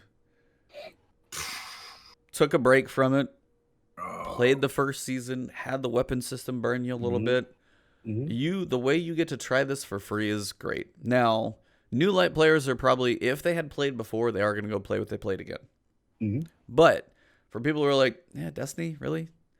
Okay, it's free? What do I get? Free You can 99. You can play all the strikes. All of them. Now, I don't know if they're going to be doing Nightfalls or not, but probably. They can check out Elimination and be like, well, this is something they're working on. That's cool. All the Crucible maps. Gambit and Gambit Prime both are in there because they said that in a previous interview. When we talked to Pino, I thought it was just one. Yeah. And then, like you're just getting them both. Yeah. So they get to see both sides of that. They get the Gate Lord. They get their power level boost if they want to work on that. So they can still work on leveling up. They get the finishers, which is part of it. And then on top of that, like, hey, well, I'm a free person. What do I grind for? How about any of the pinnacle weapons that you want to go for from your basic vendors? If you want to go grind out Recluse, you want to get ready for PvE, and this is still a free grind, you can do that. You can do that. Yeah, they get a lot. They get a lot. And I'm going to tell you right now, besides cross save, this is going to be tremendous. I know people, tons of people on my Twitter followers that are like, yo, hate Destiny. Or when you start saying hate is a strong word, you know, always like saying sly remarks. You know what I'm saying? Oh, you're playing that game again, that damn game, whatever. Oh, I uninstalled Destiny. I'm never going back to that. I have at least 10 people who have saw this new light, have saw Shadowkeep, have saw cross save, but specifically new light, that is like, yo, I am in with you on day one, showing me the pictures of them installing it. You know, like this is a huge deal. The population increase is going to be crazy. And then it's like, now this is smart business, right? Get them in the door. You're giving them still a lot of things to access, a lot of stuff to do. Then you give them that sample platter. First mission is Shadowkeep. Go on there. Go ahead. Go see. Go try it out. Go by the buffet. Go see. You like that? You like that? Well, here's the rest of it. You know, people go a cop. There's gonna be people that's like, yo, I'm having way too much fun. All right, how much is all right? All right, you know what? Here's 30. Let me get the season. You know what I'm saying? People gonna do it. This is how they're gonna get people in. And I think my guy, I know we talked about this with Tassie. We don't think it's gonna be an every season thing that they do this, right? With the dogs islands is the wolves. No, I have a weird reflection behind me. You can see that little I see it. Oh yeah, I see it. That's weird. That is weird. You got the light coming through, but that's that new light shining through. See, and on the third day, the light. Anyway. And on the third day, the light shined, and the new light guardians walked into the tower for the first time to gaze their eyes upon Shax and Ikora. That's it. Right Zavala's there, over there in the corner, and he's going to stay there until he gets his act together. That was Osiris's light shining through the young. Yeah, there you go. So yeah, man, like all jokes aside, yeah, it is going to be tremendous, and people are going to eat this up. They're going to want to stay in that ecosystem. They're going to be having fun. It is a big deal. This literally throw engagement numbers through the roof. This is why it's slow-mo in that one tease. I want to start trouble. The roof Exactly. The roof is on fire. On fire. Listen, this is why they weren't scared. This is why initially they didn't budge. And I know they saying they're delaying it, whatever. But when you got cross save and you got new light, man, you talk about a shot in the arm to your player base. Tremendous. Yeah, that's a lot of stuff, man. And we forgetting a la carte. Could you imagine? Let's say it mimics how this past season annual pass structure was, right? Even though we know it's 4, right? It's not going to be 3. Well, it's going to be 4. If you get Shadowkeep, you get 1. So you got 3 more. Right. Yes, 4 seasons because it's separate. Yeah. Yeah. So, yeah, man. I mean, yeah, I know Vagabond. But the whole thing is, it's like, could you imagine? You're like, yo, I heard about Drifter. I don't necessarily want to get down. You know what I'm saying? I'm not playing game. Right? You ain't got to buy it. You don't have to buy it. Yeah. Like, you literally can be like, I just want to do Opulence, and I just want to do Forge, or I just want to do Opulence. And it's a la carte, bro. Like, that's crazy.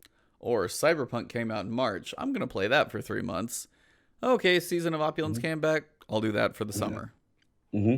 Pick your piecemeal. Or if you... Yeah. And that's the thing, too, is like you got to think about, if you do Shadowkeep, there's 3 more beyond that you'll be able to buy.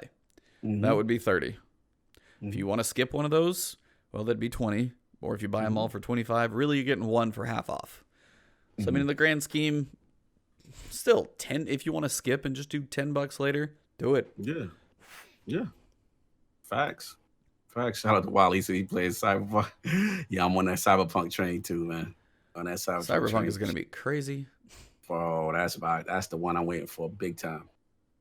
I don't know how we're ever going to have enough time to play all these games anymore. I know. September is a prime example how we do not have enough. We are overloaded with like entertainment options between 14, like so many movies, all the TV shows you don't have time to watch, and then huge, deep 100-hour games, multiple of them coming out in the same month. You gotta. It's really hard to be like an entertainment creator because you gotta try and keep your audience, and it's not easy. But little influxes of this, or if a season's not it's not the best season, that next one comes back, bam, come back in, get that $10. Yep. So, I mean, he dropped a lot, which is crazy. They're out at PAX right now doing their thing, which is cool. We were waiting to hear about the PvP stuff-ish. I don't know if that's going to get dropped in a different way. Maybe there's a reveal at PAX that happens. I don't know when PAX actually goes on. Is it just over the weekend, basically? Yeah, it's kind of like a weekend event. You get like 4 days. Yeah. So like basically it usually runs like Thursday through Sunday. Yeah, so I thought we had something about like a Crucible thing, and then I think that must just be about like we're getting Crucible Labs, we're getting Elimination. I think it's more just maybe official confirmation of all that stuff. I don't know if it's called Life Management. Thanks, Vagabondo, for the wise words there. He's hilarious. But yeah, I mean, I don't know. I read through all this and I was like, bring it on. Seriously. Yeah, it's serious, man. Serious stuff. Serious stuff. And we've got we kind of glanced over Widow's Court and Twilight Gap, man. Oh, dude, I can't wait. Give me some more D1 maps. Dude, that's feels right there. Those maps are feels. No, Widow's title pull you out a scout rifle. And a sniper too, but Widow's Court's got range and lanes and Widow's was fun. I always like that one. I'm not the best sniper, but when you do hit your snipes, it feels good. Oh yeah, absolutely. Like I was playing with that beast mode guy in comp, but there was like one match. He's like, "Dude, those snipes you got that last match were like they clutched up." I was like, "Yes, I did something. Yes, I contributed. I contributed." That's, honestly, and that's one of those things that it's a weird thing to describe, but when you play with people above your level, it takes you up. Bro, you learn, you see strategies, you watch, and you're just like, oh, okay. It only helps and improve your game big time. I got to get down with this, man. I got to get down with getting y'all backpack. Get part of this action. I'm not that good. I got to be around the right people. I have matches. I've been doing like, I am on this like roller coaster of getting my butt whooped and crushing somebody else. Like it is all over the place. Gambit's the same way. 100 to 0, 0 to 100, smoked on both matches, mop the floor with them. It is so all over the place sometimes. I do wonder about how the matchmaking goes. But I will say this. Ever since your boy got Truth, it's not even fair with Gambit right now. Gambit is, listen, I am not that good at Gambit. I got Truth. I'm in there invading like I know what I'm doing. I'm in there acting, and it is so aggressive, bro. Oh my! Have you seen people like look at the person, pull hard off to the side, and fire so it has a big arc to get to them? It's just stupid. It's crazy, man. So much fun. But it is. Got my delirium, so I'm finally happy. Nice. Yeah, I got to finish up some bounties for Redrix. I should get that over the weekend, and then after that, I'm kind of hands-off-ish outside of what we got to knock out. But I mean, take a break. There's not a lot that's like, I really need to do this. I don't need Valor. I don't need Glory. I don't need Iron Banner. No. I got my Swarm by pure random luck. But also, it's a time for a lot of people, if you did just grind out on Solstice and you're like, I have played so much. I'm like, I'm bloodshot. Like, Solstice will break you. Solstice, you need a vacation. Like I said, the only reason why I just got caught up with a whole bunch of things being close to completion. And I'm like, you know what? Let me just get it done. Because I was literally at the Souls. I was like, but I was like, damn, you know what? I'm this close. Let me just knock these things out. And I'm just in this mode to hurry up and finish it. And then like do exactly what you're doing. Use this precious downtime before Shadowkeep to take care of other games and other things and see what's going on. We know what's going to happen when Shadowkeep drops. Life ends. Your other games stop. So that's what's going to happen, man. Well, I'm trying to set things up where I might actually be off for a few days around Shadowkeep for a change. Nice. So just set it up to park my butt right here. So if you guys are on Twitch, want to throw those follows up, you guys will know where to find us for Shadowkeep. But yeah, we're going to be trying to get some guests on. Some of the guests that we are working on trying to get on, we will potentially be shifting the time of the podcast more to an evening. For one, let this man get some sleep so he's not a zombie. He powers through like no other. But I know by the time you are done, you like probably fall asleep on the way down to the pillow. Yeah. Now you keep my energy levels up, phase. I'm like, yes, thanks, E. Thanks, E. I try. Do my best. Keep it going, brother. Help the vampire out. Because then I get in my rants and I'm like, all right, I'm awake now. So yeah, it's like the one elephant in the room is Borderlands 3. How long of a tail do you think that's gonna have? Till October 1st. I'm just being real. I mean, it's great. It's a great game. I'm glad, Shadowkeep got delayed, bro. I'm glad because we get to appreciate And here's the other thing, like Gears next week, I'm hearing phenomenal things. And the PC port is spectacular. You're gonna have to get down. Man. I've never played a Gears. Yep. That's a bullet hole in my gaming resume. Game Pass, bro. Game Pass Ultimate, you're in for free. What was it, $5 or something? Free. And then download kind of sort of free. But yeah, man, grab that bad boy. Let's PC it up. And it's got cross play. Remnant. Oh yeah, you got Remnant. Control. Yeah. And if I actually manage to play both of those, I got two other people that really want me to play Borderlands for at least a couple weeks. And Borderlands, we still got 17th. time for Borderlands. Yes. Yeah, but so if you're doing Remnant, 2.5 weeks. Remnant, and if I can get through Remnant a couple times, feel pretty good. Control, I heard, might be like 10, 12 hours, so just weird, cool story, though. So if I can do both of those and then Borderlands, that's more than I've played most years. So I'm mad that Control is doing that well because I was hoping it would be average because I'm like, I made the tough choice. I was like, it's either that or Astral Chain. Not buy both of these games. You're not going to play these games, both of them with the same level. You got the pick. So, let me go Astral Chain, Switch, whatever. So when I'm seeing these reviews for Control, I'm like, oh my, this game is ridiculous too. So it's crazy. What a time for games. Insane. Yeah, this is August and oh my God. Yeah, this is August and it already started. September is worse. So much worse. Ridiculous. But today has been awesome, guys. Thank you very much. We are wrapping up August. We are next to a month away from Shadowkeep. We've got a lot of information.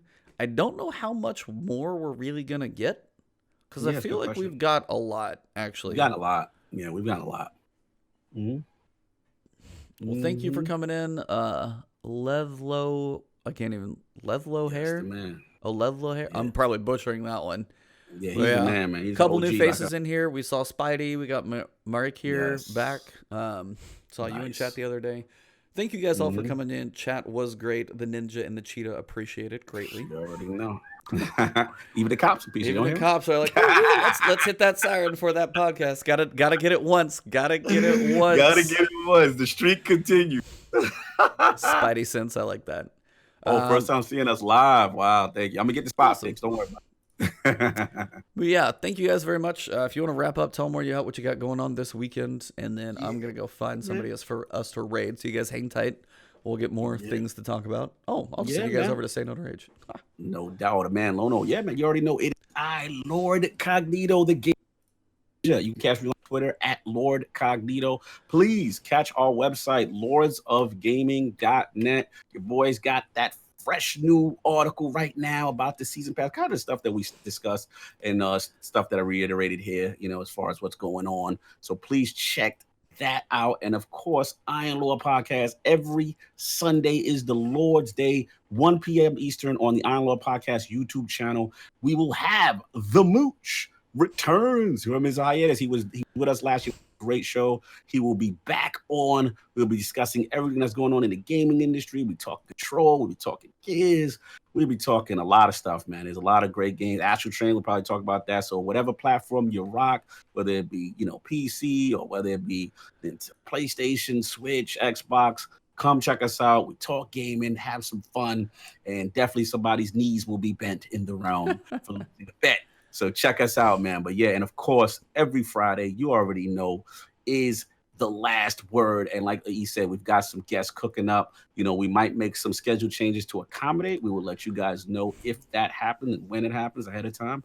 But we appreciate the support. It's good to see this thing grow. And yeah, man. And also he's got the audio going. You got the anchor popping. You know what I'm saying? Yeah, you guys, thank you all for the listens, by the way. That just keeps growing every week over week. You guys are awesome. So thank you guys. Just random stat to throw out there, and thank you guys. So far, since this thing's been up on audio, 3,600 plays of all of our podcasts so far. Thank you guys. That's freaking awesome, and it keeps going. So, guys, man, and also thanks to the I want to shout out, you know, the Twitter presence. I've been seeing a lot of positive comments for us. Really appreciate it, man. Seriously, thank you guys for really shouting us out and, you know, wishing that we get on stuff. And I was like, wow, this is awesome. Like, this is really cool, man. Thank you guys for that. And we're just trying to grow this thing, and we appreciate those retweets and support of Last Word. Yeah, and for me, like, I'm going to be putting out a couple of the videos. Talked about most of my thoughts, but I'll just kind of break down my thoughts of what I recorded yesterday, most of it. Just about the rest of this. So about the artifact, my deep dives and thoughts, seasonal ranks, and I'll kind of have my speculation as everybody is in a tizzy about it, and all those pieces. So we've got a lot to look forward to. Thank you guys. Yep, Last Word Pod on Twitter. That's the podcast Twitter, but also, of course, Iron Lord's podcast. Follow this man, Lord Cognito, as well. I'm Ebontis everywhere. If you guys are here, you know where to find me. The YouTube channels for both of us. Thank you guys for everything. And it's Zerday as well, so you guys know I'll get that video up in about an hour and 43 minutes, plus the time it takes me to make it. And other than that, thank you guys very much. This has been episode 71. I just keep seeing that number climb, and thank you guys. It's been really cool. It's been going this long. So thank you all for the support. And for episode 71, August 30th, it has been The Last Word.